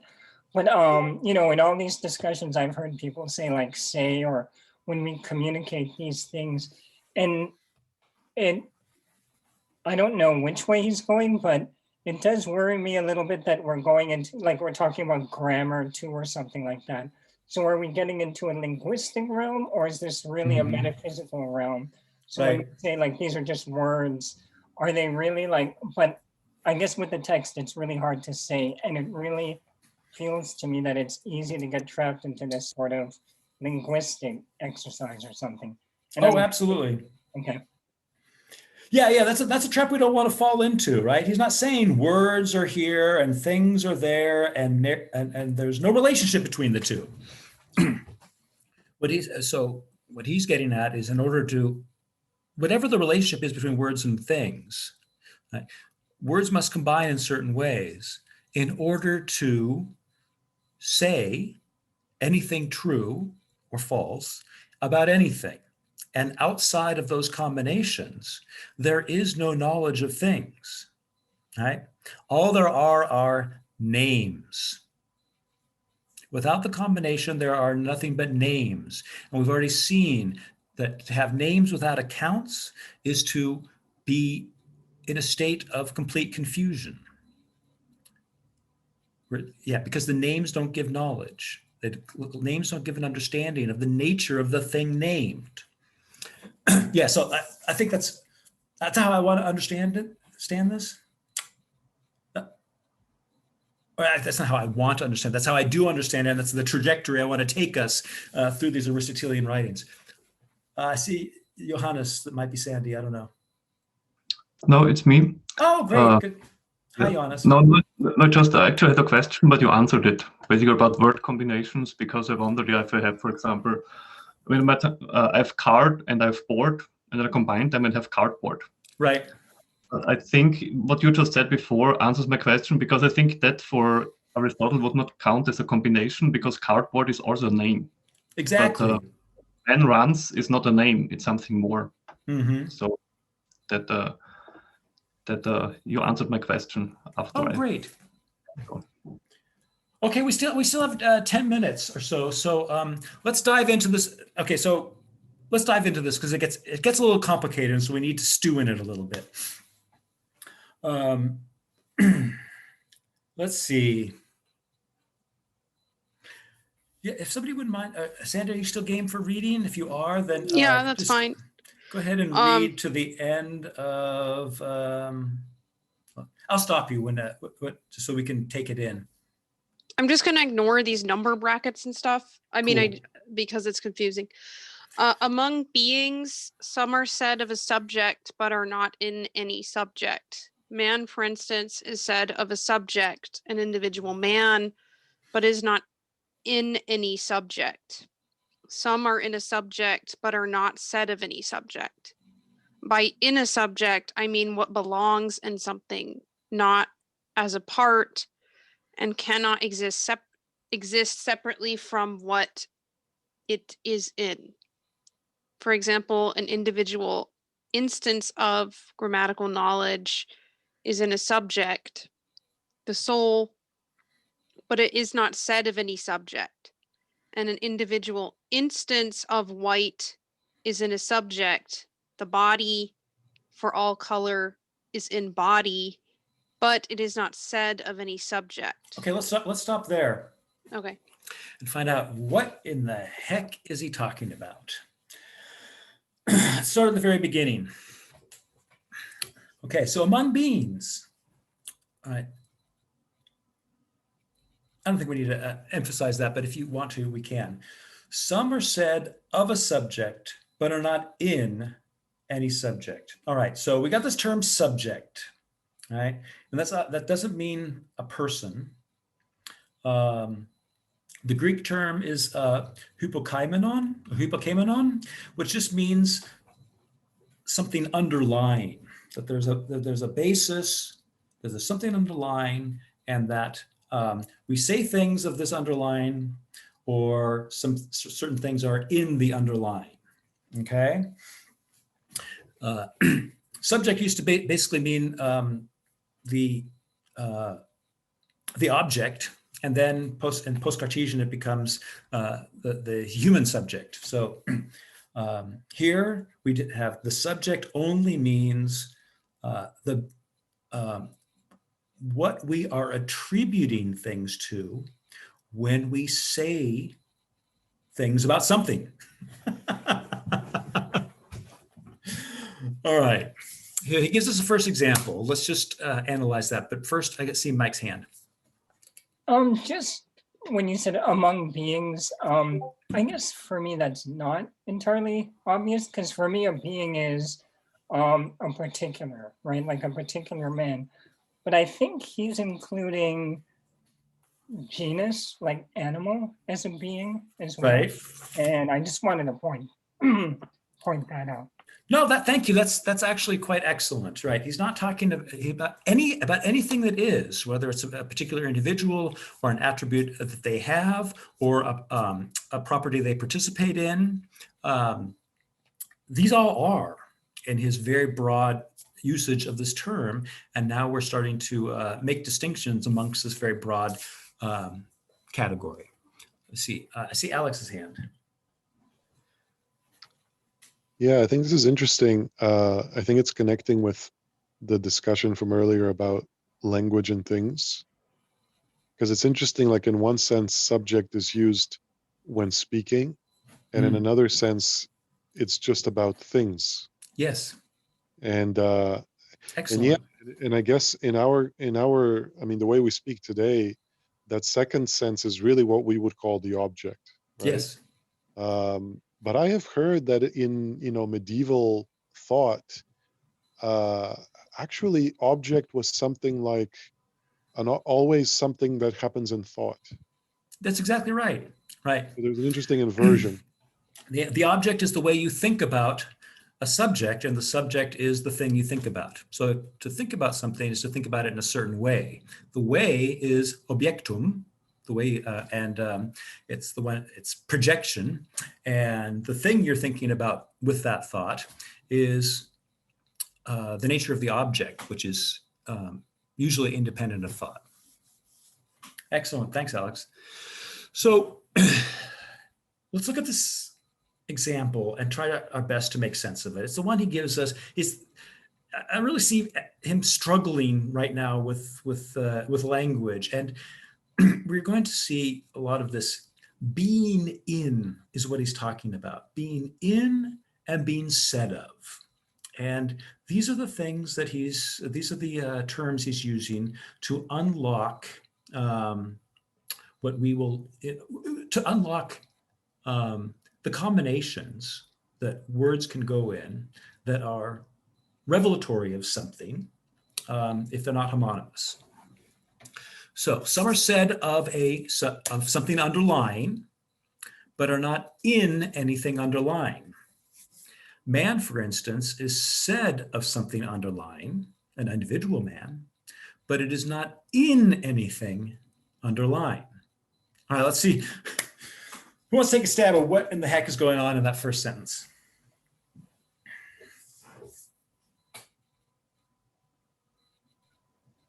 I mean, well, is it that man is a larger category, and so it can't be in a particular individual in that category? It's just I don't know. I just a question. I'm just kind of a stab at the distinction.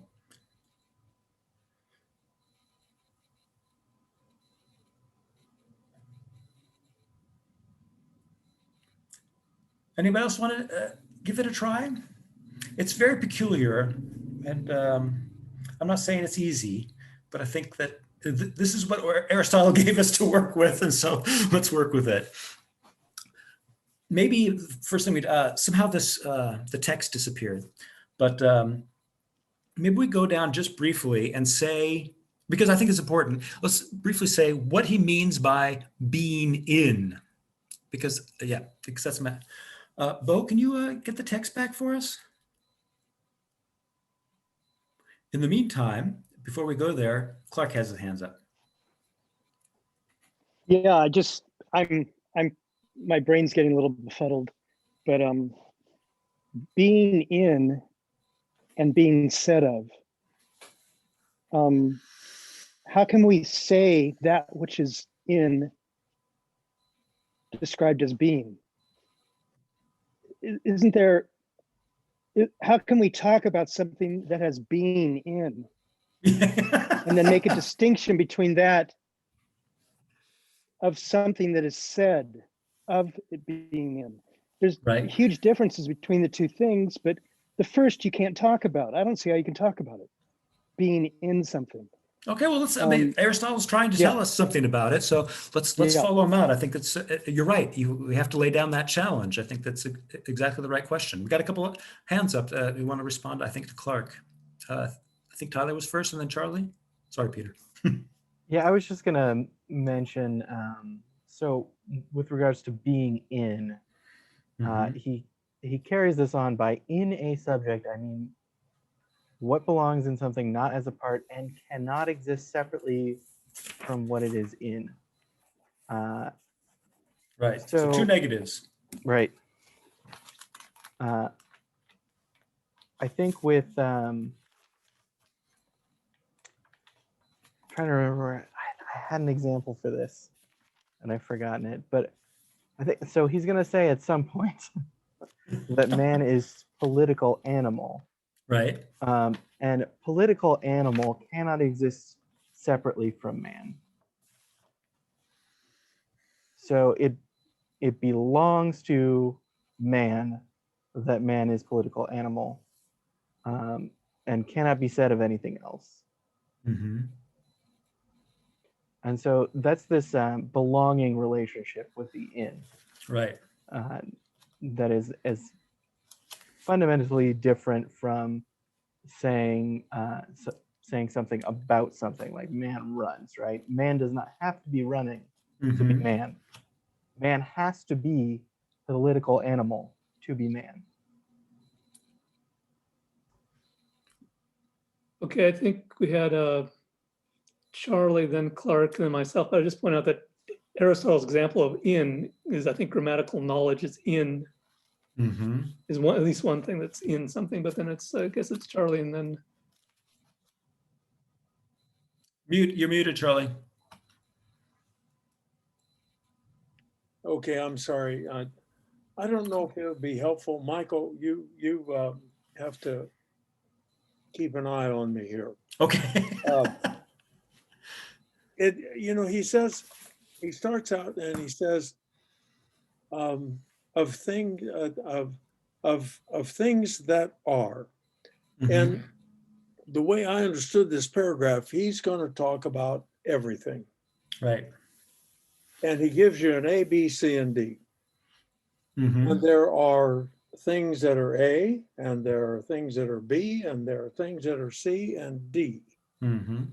And when he says some things are said of a subject, I don't know if you could put the word about in there or not. There are some things that are said about a subject, but that's not quite it. Some things are said of a subject, namely exactly what they are. And some things are in a subject. And he's going to just describe 4 ways of how everything can be. Right. And he begins here in the first saying that there are some things are of a subject, but are not in any subject. And those things, the things that are said of a subject are outside the subject in a way, and they are not inside the subject. And I'm just going to go ahead and say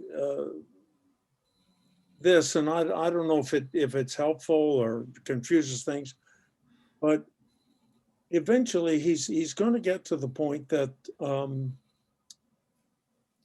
there are some things that do not have anything said of them and do not have anything in them, and those are the things that we call a substance. Right.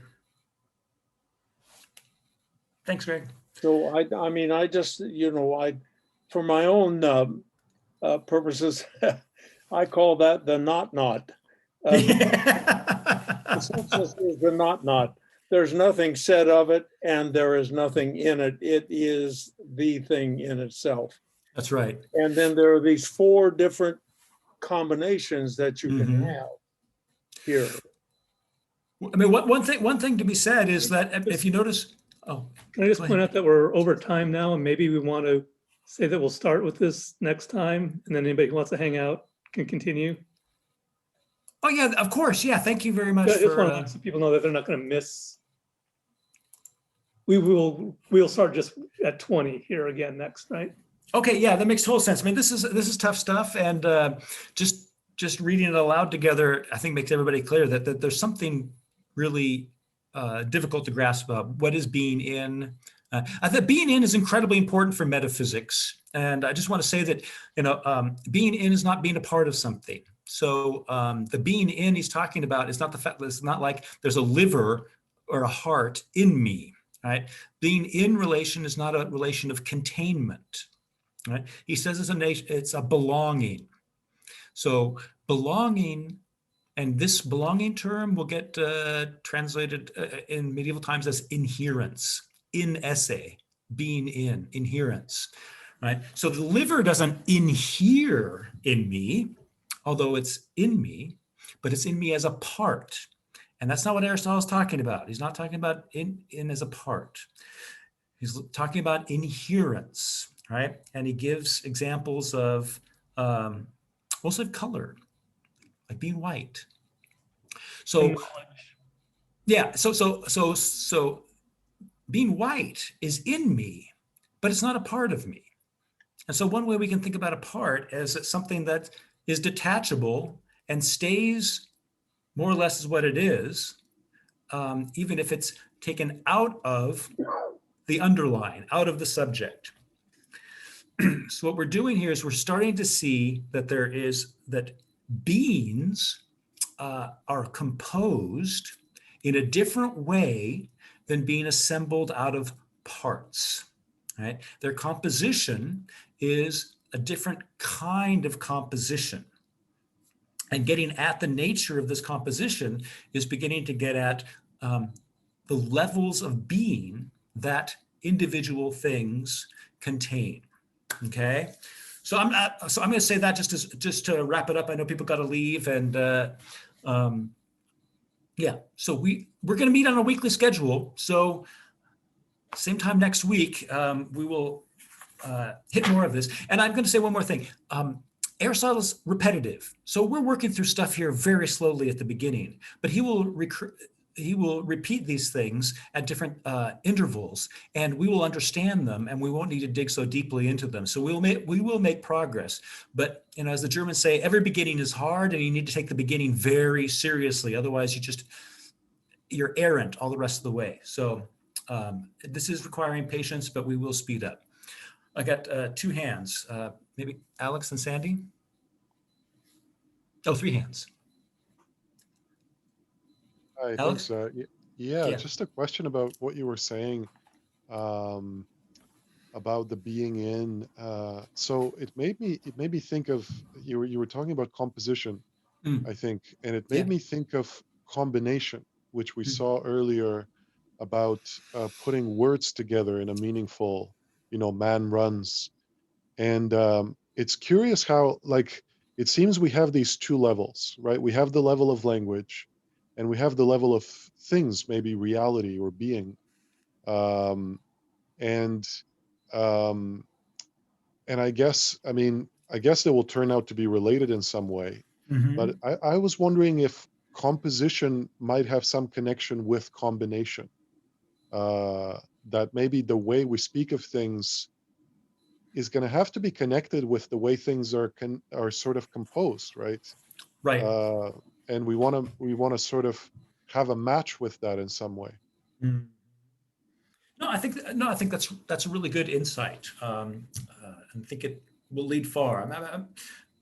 I just think you should hold on to that. I think that's right. But I think if you get the idea that composition is kind of like when two words form one thought. One's not a part of the other, and yet they yield something together as one. And I think that's the kind of composition that we're going to look at in terms of the way beings are structured and not just language. So I think it's a great thing to point out, Alex. Thanks. Who's next, Peter? Well, we got Sandy, Garth, and Tim. All right. I have to go soon. I just wanted to ask a question. About that extracurricular comment, I'm going to call it, about subject and object. Yeah, okay. I can't 100% say I totally understood that. I want to understand it. And I guess I called it extracurricular because I know when we start referencing, we think about it like this and the history of philosophy and blah, blah, blah, it's kind of outside the text, but it's also really helpful because we've inherited these ways of thinking and they're different from what he's talking about. And I just want to invite you and anybody else in our Discord channel to please write about this, the subject object thing, because I want to understand it. I appreciate it being brought up, but I didn't totally grasp it. But I do think it's important because it is true that we kind of, or at least me, we run into these problems because because of these inherited ideas we have around things like subject and object. Right. Right. I mean, subject, subjectum is the Latin translation of hypokaimenon. it's pretty literal, right? As that which is thrown underneath, or that which is the basis of something else, right? And so anytime we talk about something, that something we talk about is that which is like the vehicle. It carries the different things that we say about it, right? And that subjectum, it translates to hypokaimenon, that Aristotle introduces into philosophical thought. Plato didn't use this term, and pre-Socratics didn't either. And so that whole idea of what it is you're talking about, when you talk about it, you talk about it as the subject. And this objectum is simply what is. So if we think about what I talk about and how I talk about it, the things I say about it, I'm projecting onto it. And that's what object means, is to project out. Right? And so so a subject and object had this kind of relationship prior to Descartes, that uses subject in a radically new format. So everything that we say, everything you say is a property of the I, and so the I becomes the underlying thing of all things. So okay. We'll have to write about this because there's much to say, but I hope that's a helpful first foray. I think Richard had a comment he wanted to respond to Sandy. Yeah, cool. or maybe kind of like a related question, and maybe your answer will kind of help additionally illuminate. Is it maybe a little bit akin to like subject as like akin to a topic? Like we're going to talk about this subject or the subject of mathematics. Like so very different than how we philosophically use it, but like maybe is that okay? I see you nodding your head yes. Yeah, I'm thinking.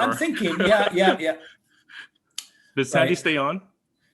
Oh, okay. Yeah, I'm here. Yeah, I mean, I know that we can't exhaust this. That's cool. Thing, I'm not trying to beat the dead horse, but at least are we getting in the right direction or something? Are we getting something out? Yeah.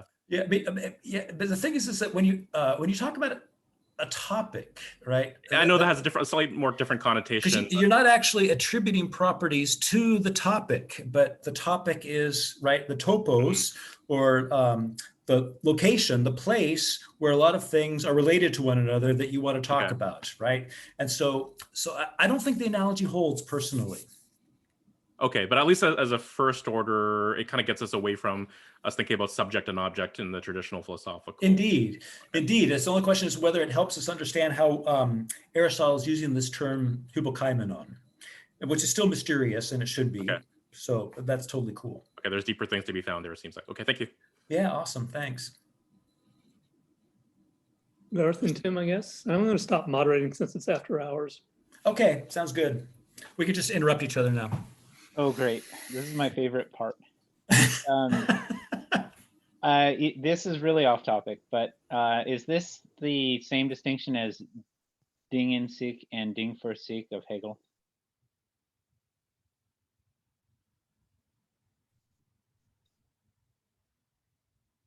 Hegel uses for. Michael, you're on. Yeah, sorry. I don't know why I muted myself. Nervous habit. I thought you were thinking. No, but I would say, okay, I'm just gonna say no, but obviously these are absolutely fundamental distinctions in each one of these philosophies.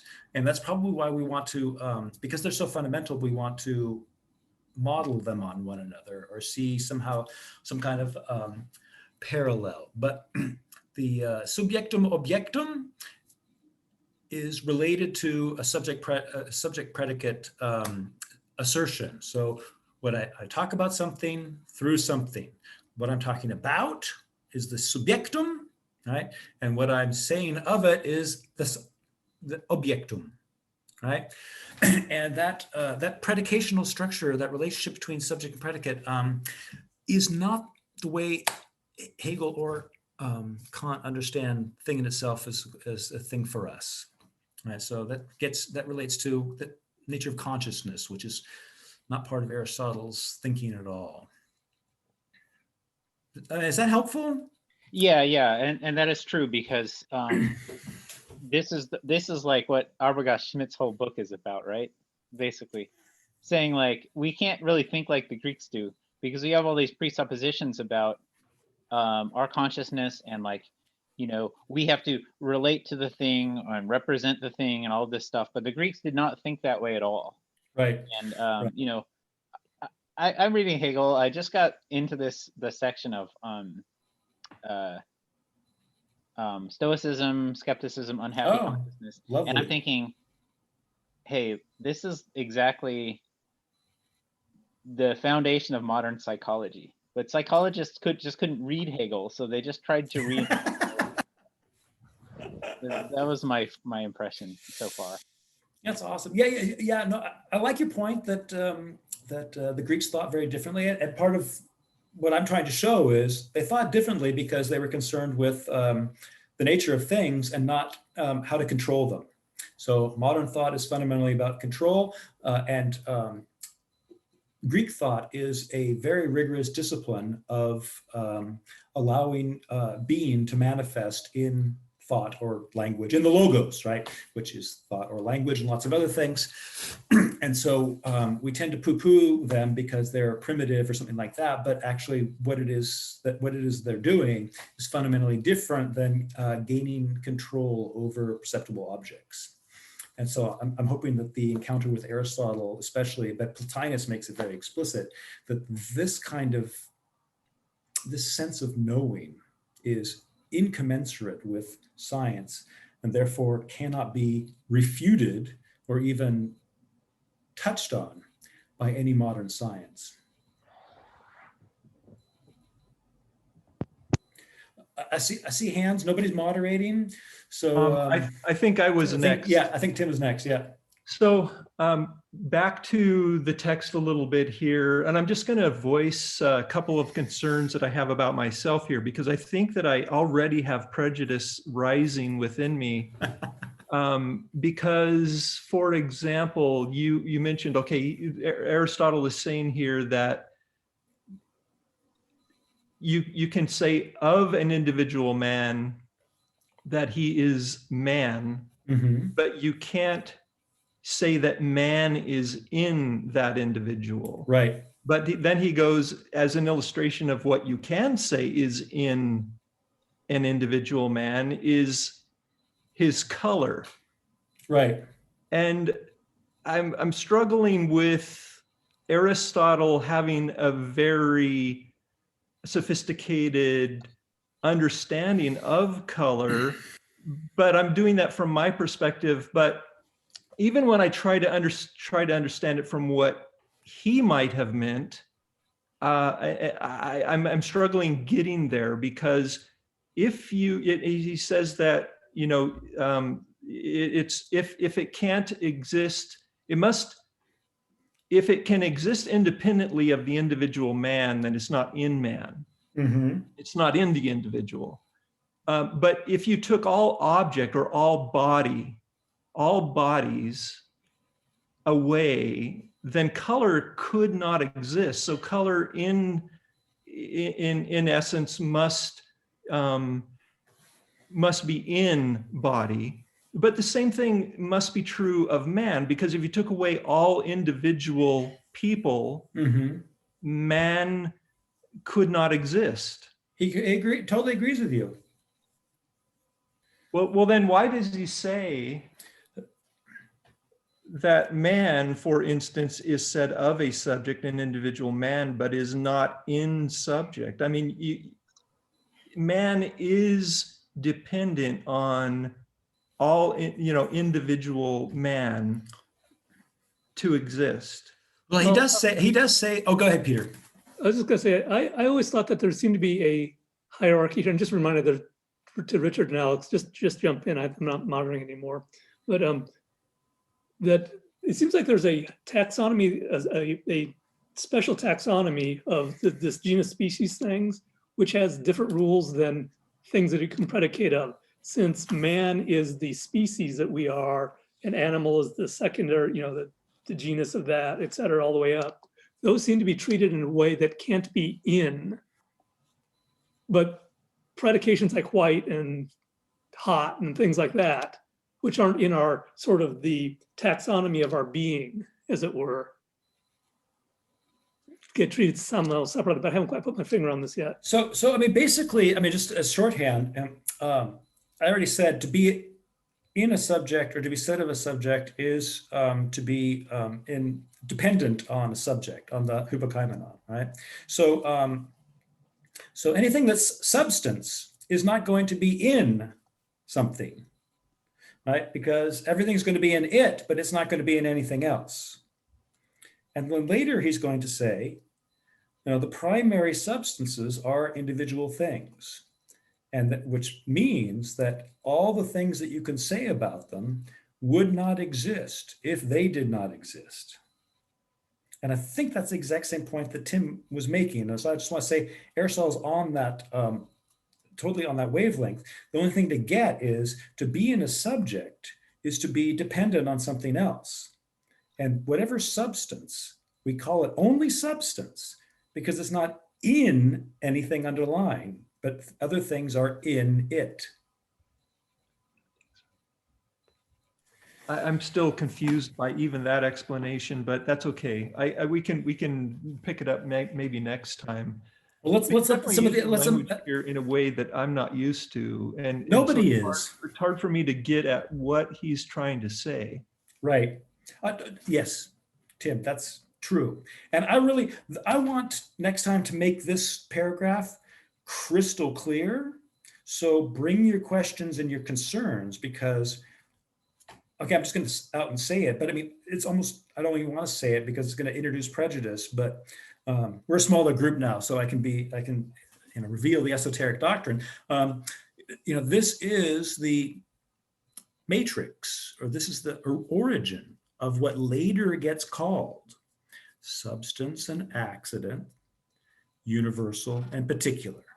Okay, but what we need to do is we need to not take our prejudicial understanding of all these terms and then import it into the text. What we want to do is use this text and draw out these relations so that we can understand why one relation is a universal substance, another relationship is a particular accident, another one is a universal accident, and another one is a particular substance. So once you kind of see those relations and then try to understand, these words that we use all the time, universal, at least in philosophy, universal, particular, and don't have any other association except for what this text gives us, right? We will be approaching an originary understanding of these metaphysical terms from the context in which they first arose, which is to try to think about what combinations are revealing of being. Yeah, and I will say, true. I'll leave the point there, but I will say that it's really easy, even right here in the third paragraph, to say that Aristotle is naive. I mean, that's basically almost what I'm getting is like, wow, he's really naive. But I think the fault is with me. He must be understanding something more deeply than his language speaks to me unless I get into his language and get through his language to the point he's actually trying to make. Okay, I won't moderate anymore, but maybe we should let Richard and Alex. Yeah, I'm done. I got a couple quick things, I think. Maybe I'll do. So the first one's kind of a little bit of a tangential, but since Hegel was mentioned, and I want to see if I can lean on some Hegel expertise here. This was kind of mentioned as a quick aside, and I didn't in a previous a different discussion group, and I didn't want to derail it, but it was said that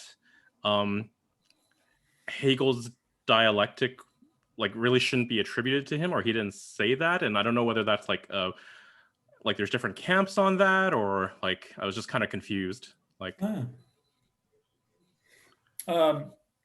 Dialectic originates in Platonic dialogues, right? And so it's very old.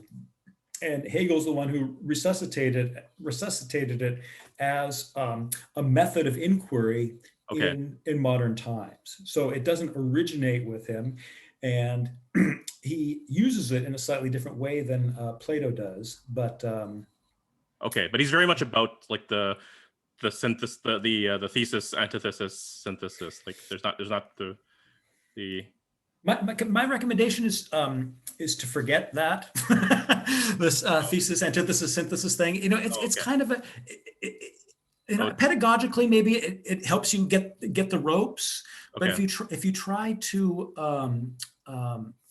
straitjacket what happens in a Hegelian text or a Platonic text and say, well, there's got to be this thesis and there's got to be this antithesis and there's got to be this synthesis, right? It turns it into a mechanical procedure that that doesn't lead to anything anymore, right?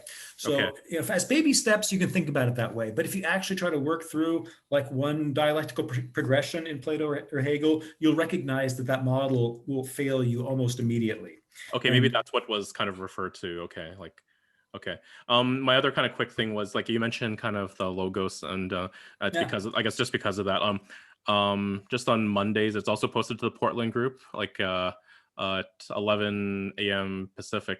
We're studying Kenneth Smith, Mythos and Logos, and that's quite interesting. It's like it's kind of a reading of Heraclitus, but then also like into Hegel and Kant. No, well, one more. Sorry, Hegel and like Nietzsche and Arendt, and drawing from that. But I don't know anything about that group, but I've never heard of Kenneth Smith, and I'm he's a philosophy book collector. Yeah, he's a disillusioned philosophy professor.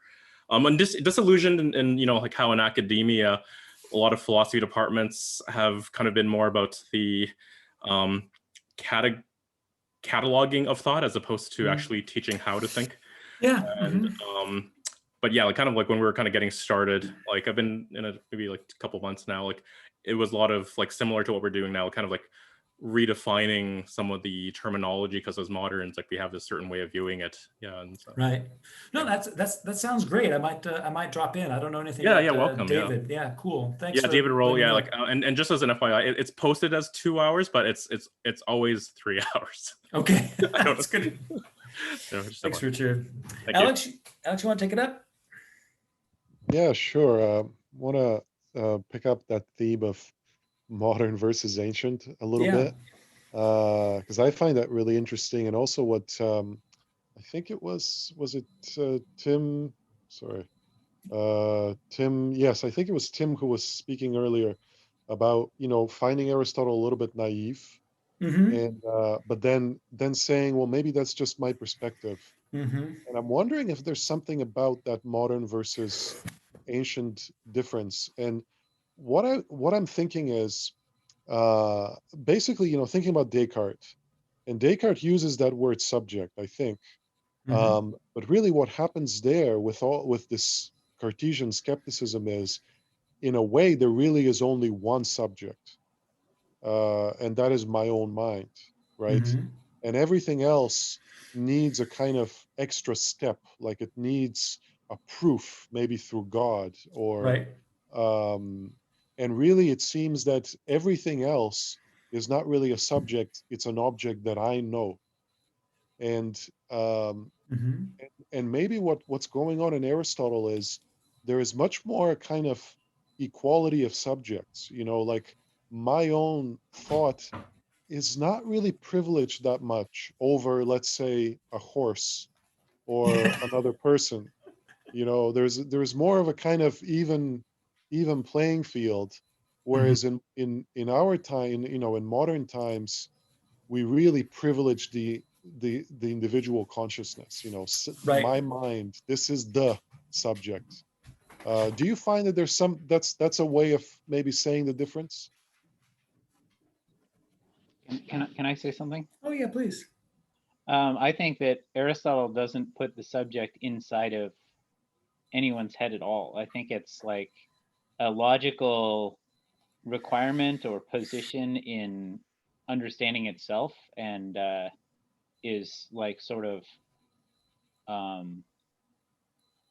what we would describe as objective in modern thinking. It's like something that is definite and not up to individual interpretation.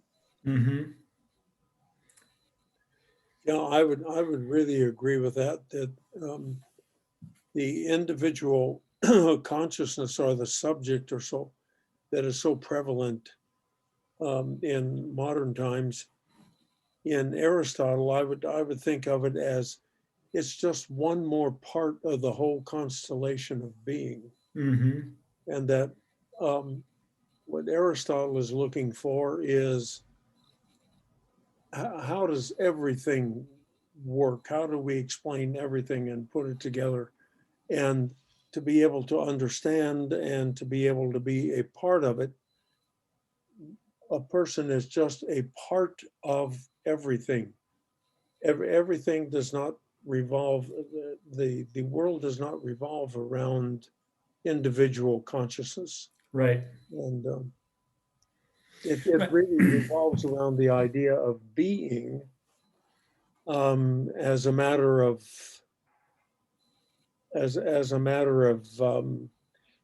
being comprehensive about everything, of trying to understand how everything fits together. Yeah, exactly. And mind is just one dimension of that. But you know, when we get to Dhyana, we start talking about nous, right? Nous as comprehension is very special in Aristotle, and it will also anchor his metaphysics in the unmoved mover. You can't understand an unmoved mover until you've understood nous or intellect. And so the mind is going to have this very, very privileged position, but it's not like the be all and end all of everything. You know, one, I think, is the be all and end all of everything in Aristotle, right? The unity, right? And so everything is the unmoved mover is that towards which everything tends to the extent that it's striving to become one.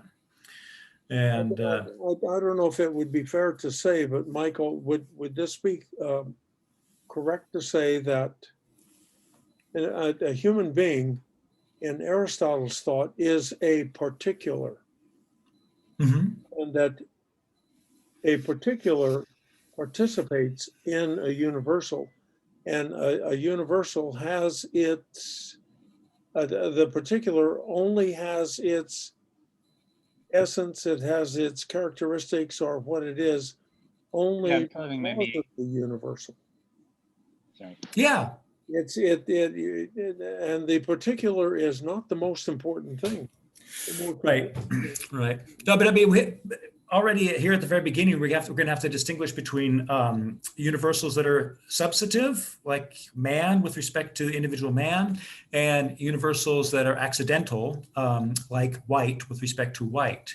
And what's going to be interesting, I don't want to go over it in any detail, but before we were talking about the relation between names and accounts, and so what's going to happen here is he's going to say, you know, in some attributions, the entire account belongs to the underlying, and other things to say of the underlying, or to attribute something to the underlying, does not imply that everything that holds of that account of the account also applies to the underlying, right? And so we start distinguishing between universal accidents and universal substances and stuff according to how the account fits into the nature of the thing we're talking about.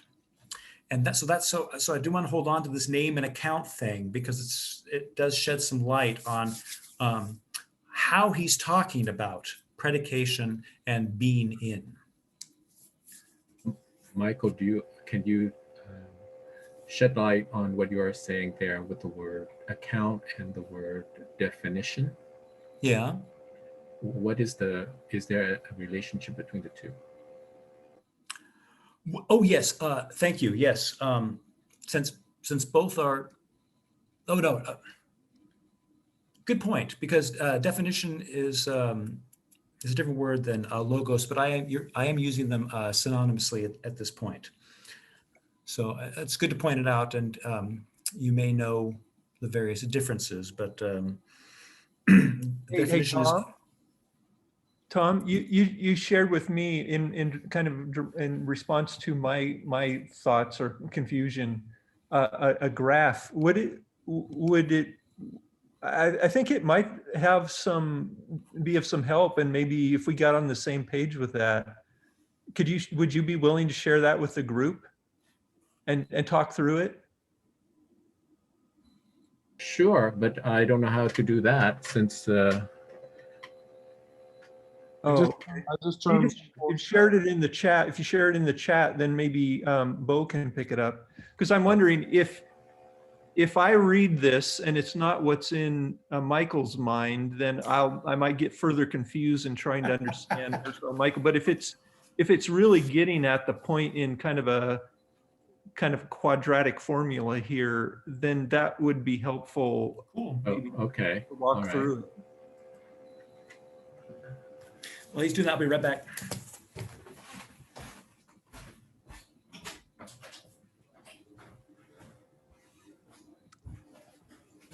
I just enabled everyone in the chat being able to. Oh, fine. I can do this, Tom. It's on the web, no problem.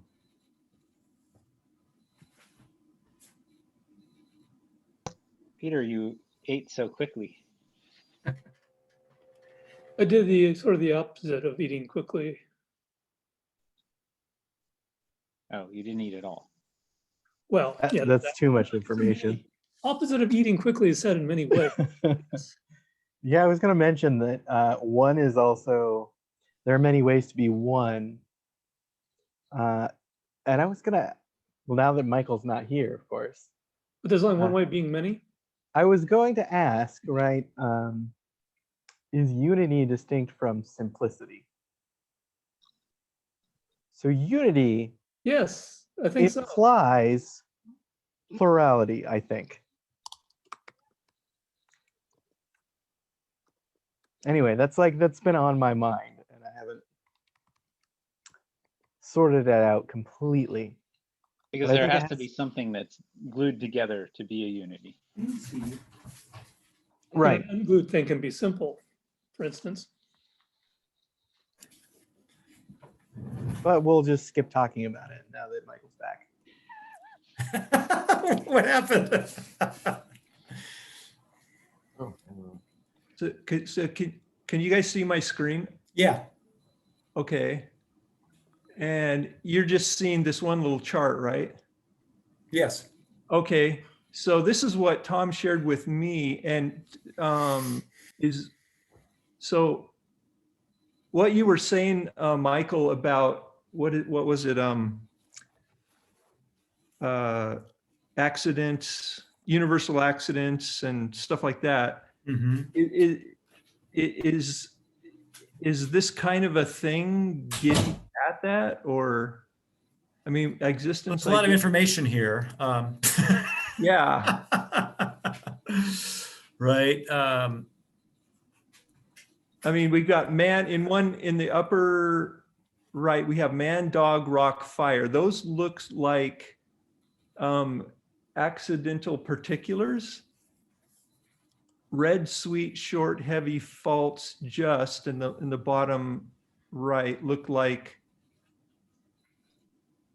I don't know what they are. Everything that are capitalized, all caps, are universals, whereas things in lowercase, there are particulars. Gotcha.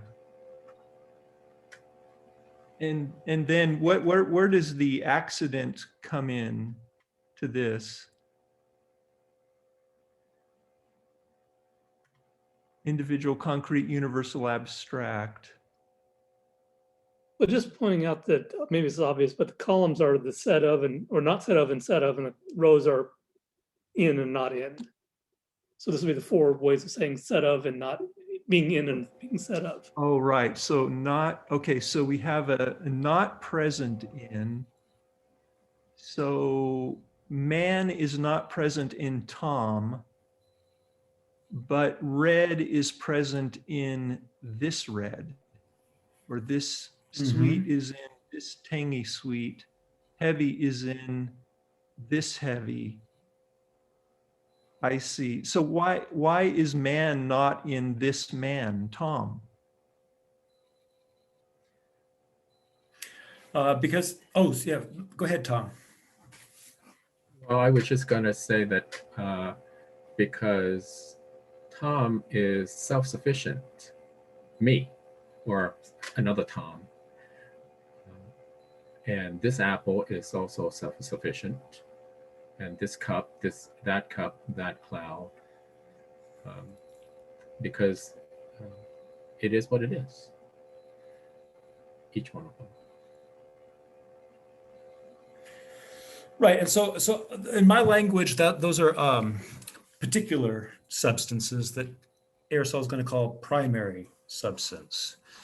But man, dog, rock, I mean, these are, well, at least man, he gives us man as not being in a subject. And so even though it is a universal, it is a universal that is itself a substance because it is an essential property of an individual thing. So anything that's not being in is fundamental, and man is not in a subject.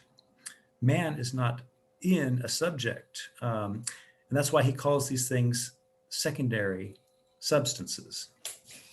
So yeah, this, but what though the difference between the existence on identity or the present in and the not present in and the present in? I don't get that distinction. That's the well, I think existence. I mean, Tom should explain this, but I mean, he's using some vocabulary that is pretty sophisticated, and I'd just like to hear what you know. All right, existence and identity. Yeah, please. Let me try. The example is an apple. So if we say this apple it's out there, right there in front of you, and it happens to be red, and so you can say that this apple is an entity. It's there, it's self-sufficient, and then this red is a quality of this apple. It is so in a way you can say that it's inhering in this apple, this red, this hyphen red here, is inhering in this apple. And same thing with the tangy sweetness. If you bite into it, then the tangy sweetness, that particular sweet, whatever it is that you're tasting it, is in the apple also. And so what that means is that things that are present in this second row, but are in the apple, it's inhering in the apple. It is in the apple. It is in the apple. But the apple itself is the only thing that is really, well, it's the one primary thing that's holding everything up. Well, I think what Michael said earlier, it's without this apple, then this red, this tangy sweet would not be there. And so if you move the apple, then you're moving the apple, but the place and the time and the where it is, under the table or above the table, that kind of relation would move with the apple, this particular apple, and so on.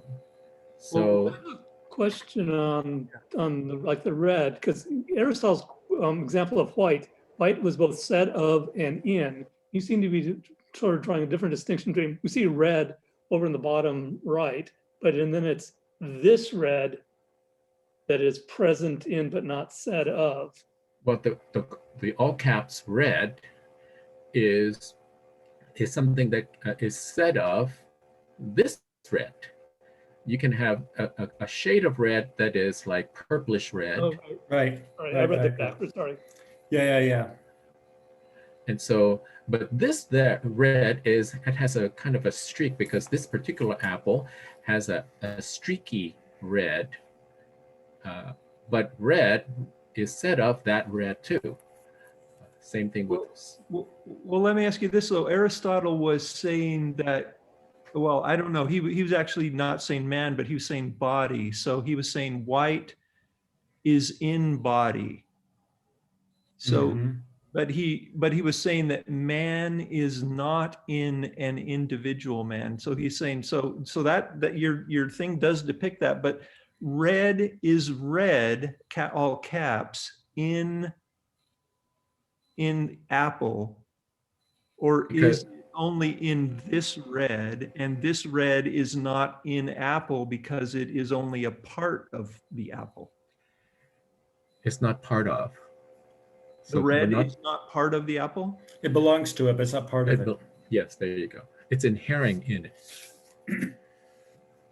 Okay, so even though if I decompose the apple, there are parts of the apple in which red does not inhere.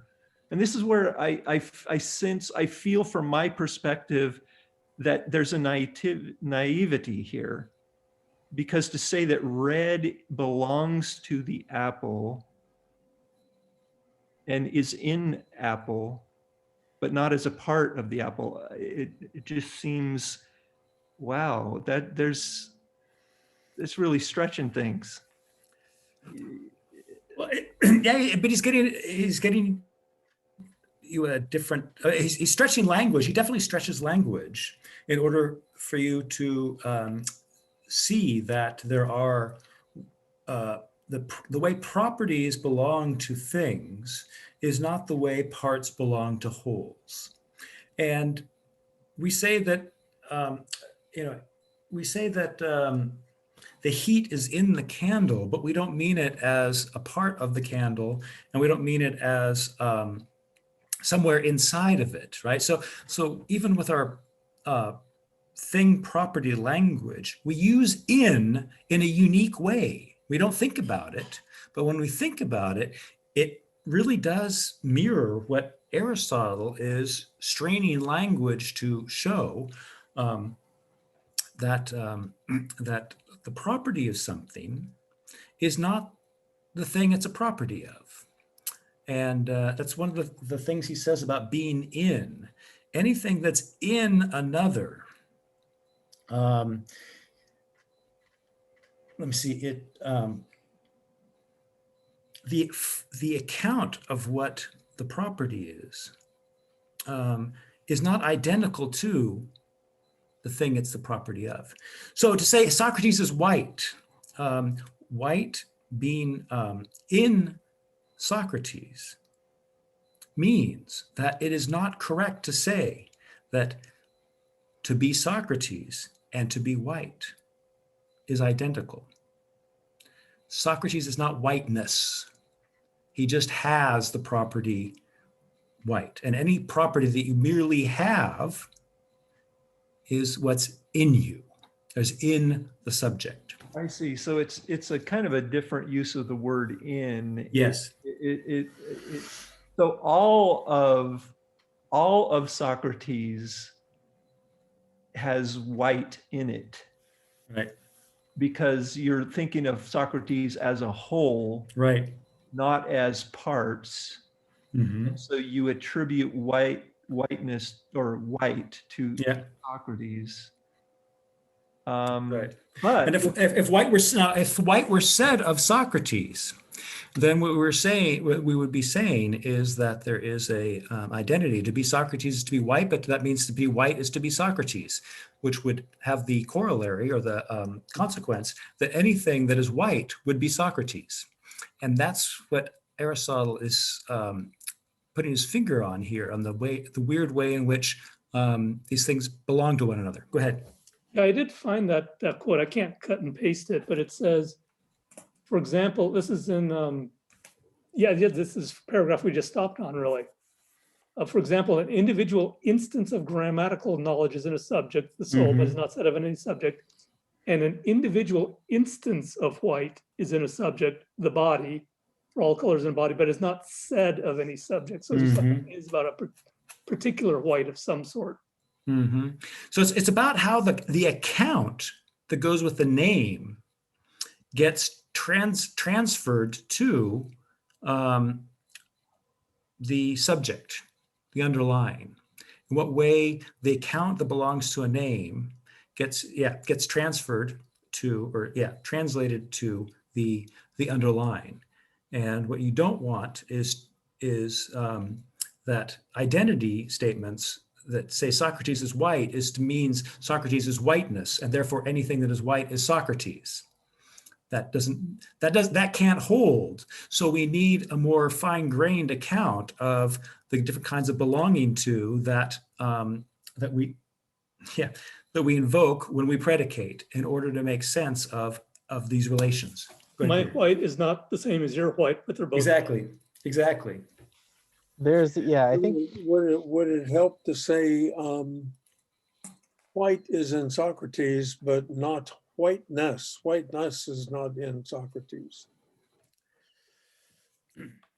I'm not sure if that, I think that's semantics there, right? That's not, maybe. There's a sort of direction of entailment here, right? Can you think of whiteness as an accidental universal?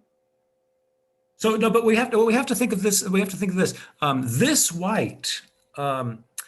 white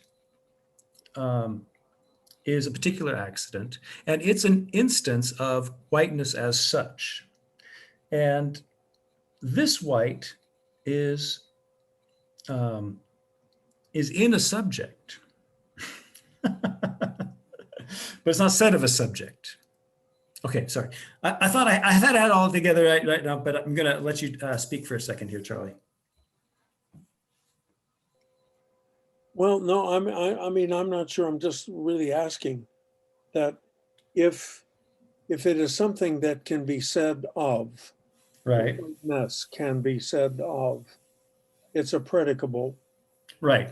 It can be predicated to Socrates, and Socrates can have this accident. He can have this white in him. But you wouldn't want to say that whiteness, this predicable, is in Socrates. Right. Then would whiteness then be a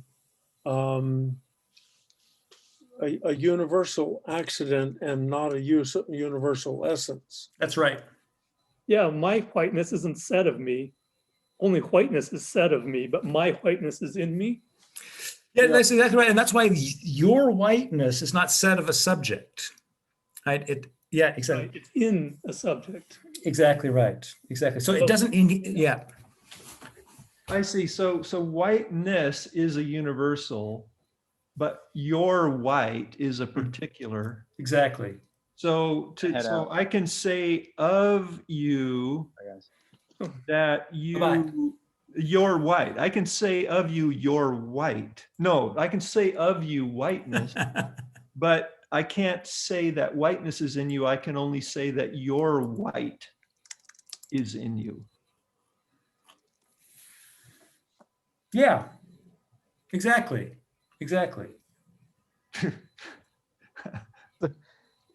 So I want to. These are fine distinctions. Yeah. The way I'm thinking about this, right, is in terms of entailment and direction of entailment, right? So anything that has a body has all colors, as Aristotle says, right? But that something has a body does not mean that it entails that it is any other thing that happens to have a body. So there's an asymmetry in terms of entailment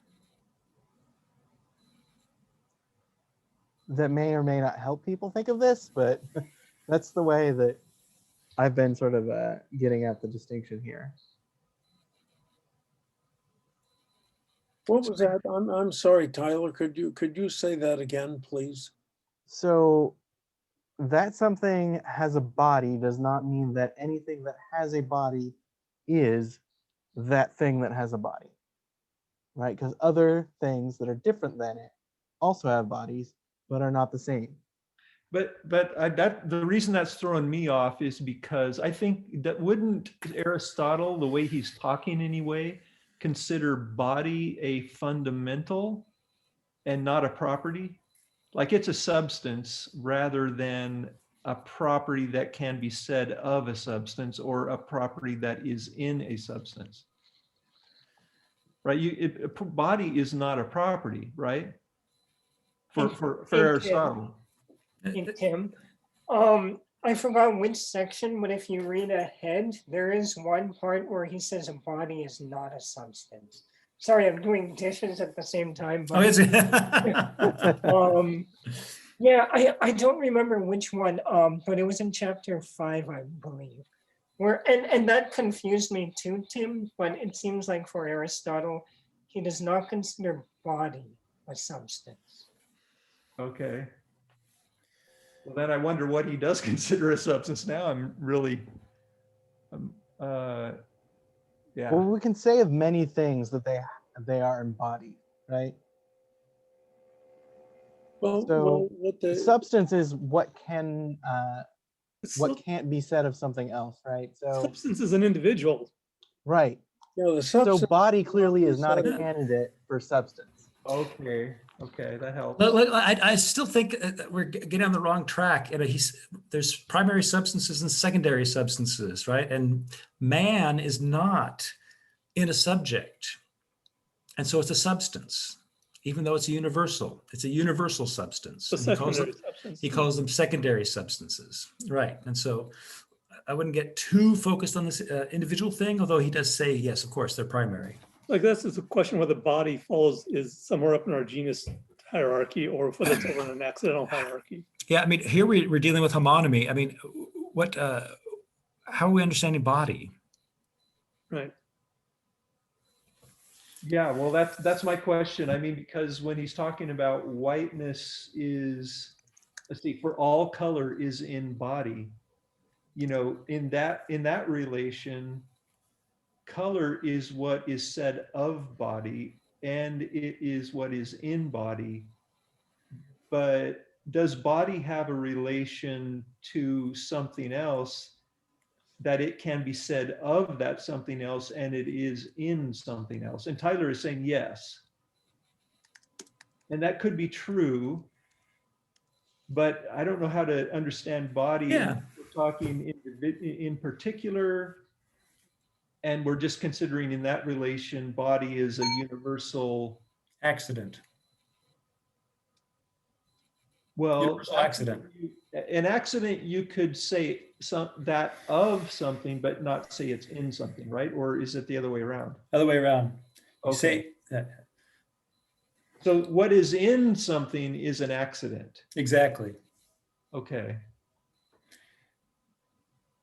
And yeah, and anything that's said of is a universal. I see. Okay. Anything that's not said of is a particular. Anything that, that's really helpful. Yeah. And then anything that's not in a subject is a substance. Okay, I'm going to write those down because I think that just nails it. What is not said of is a particular. Right. And what is said of is a universal. Of is an accident. What is said of is universal. Is a universal. And what is in a subject is in a subject is an accident. Right. And that there was one more accident. And then what is said of what is not in a subject is substance. What is not in a subject. Right. A substance. Right. So there's nothing, so with respect to substance, there's nothing that it underlies it. It is the underlying. It is the hypokaimenon. And so that it doesn't inhere in anything else. Yeah, the substance is that which is the somebody said a while ago, the individual, that it's not predicated of anything else and it is not part of or it's not in anything else. But that's a particular substance, the individual, yeah. The particular, it's just in and of itself. So it's not in something and we don't say it of anything. We don't say X is a Socrates. And, I have a question. Mhm. In the column here, the universal abstract set of a predicable, man, dog, rock, fire. Those are, would those be essential universals? And then the next group would be accidental universals? The man, dog, rock, and fire are substances because they are not in a subject. Right, but they're universals, right? But they're universal, so they are substances, i.e. universals. No, they're universal substances as opposed to particular substances, which are the main kind. Those man, dog, rock, and fire would be secondary substances. Right. So many things can be called man, so they're universals. Not many things, in fact, only one thing can be called Socrates. That's why you can't predicate Socrates of anything. And that, I mean, this gets into, you know, naming Socrates is not predicating Socratesness to anything, right? Right. So then I think we have to amend that last one, right? Because if a substance can be both particular and universal, right, then really what that last one is, what is not in a subject is a universal. Because what is not said of a subject is a particular, but a particular can be a substance too. So what is not in a subject? You've got that screwed up, I think, a little bit. It's a little misleading, right? Because the real distinction is between the particular and the universal, not between substance and particular. Right. The substance and particular are the same. The particular. So substance can be both universal and particular, right? From what I'm hearing. Yeah, that's right. It's a fourfold distinction. That's right. So we can't collapse. They're universal and they're particular substances. Primary and secondary substances. Primary substance is an individual. Secondary stuff is like man, animal. Right. So, okay, so there's another nomenclature for the same thing, right? The universal is a secondary substance. Not all universals. Red is a universal that's not a substance. Exactly. It's a universal accident. I think the distinction there is essential universals and accidental universals. Charlie, you keep introducing essential that's not part of Aristotle's terminology here. I'm not quite sure what you're doing with it. Unless their translation says essential rather than primary. Ah, yeah. What translation are you using? I'm using the acryl. Ah, okay. He might use that terminology then. Yeah, one of them does use essential, which is okay. Translations. Yeah, so you using this one, Charlie? There's a layer of this then that I still need to get, and that's why man is a universal substance. But red is not. No, red is universal.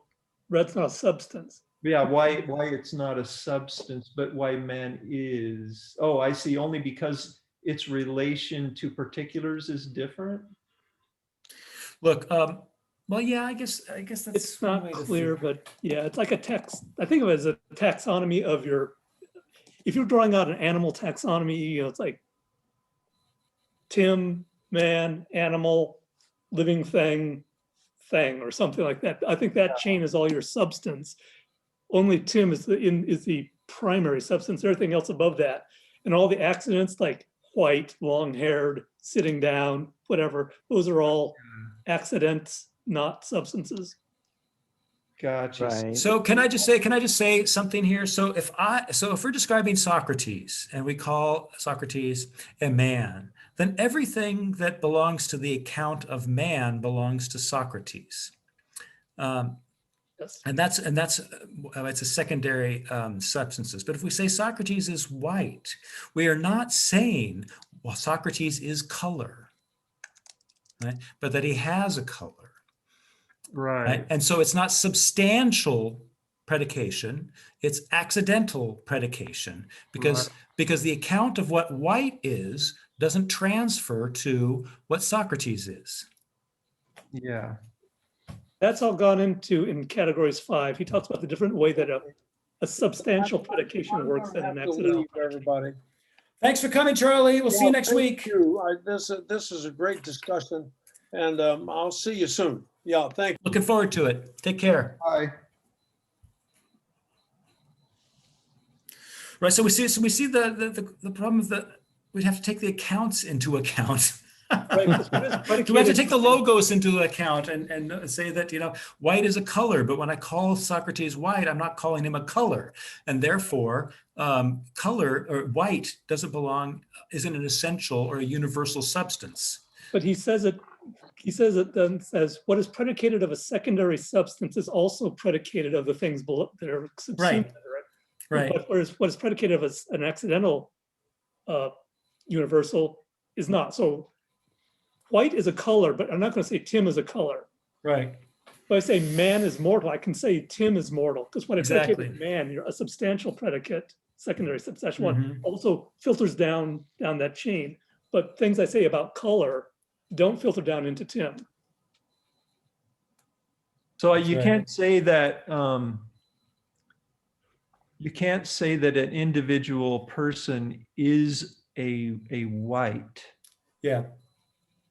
Or whiteness. But I'm wondering why not? I mean, why can't you say that? Because it is this an arbitrary distinction? I mean, The thing, remember that I can predicate things of both a particular and of a universal.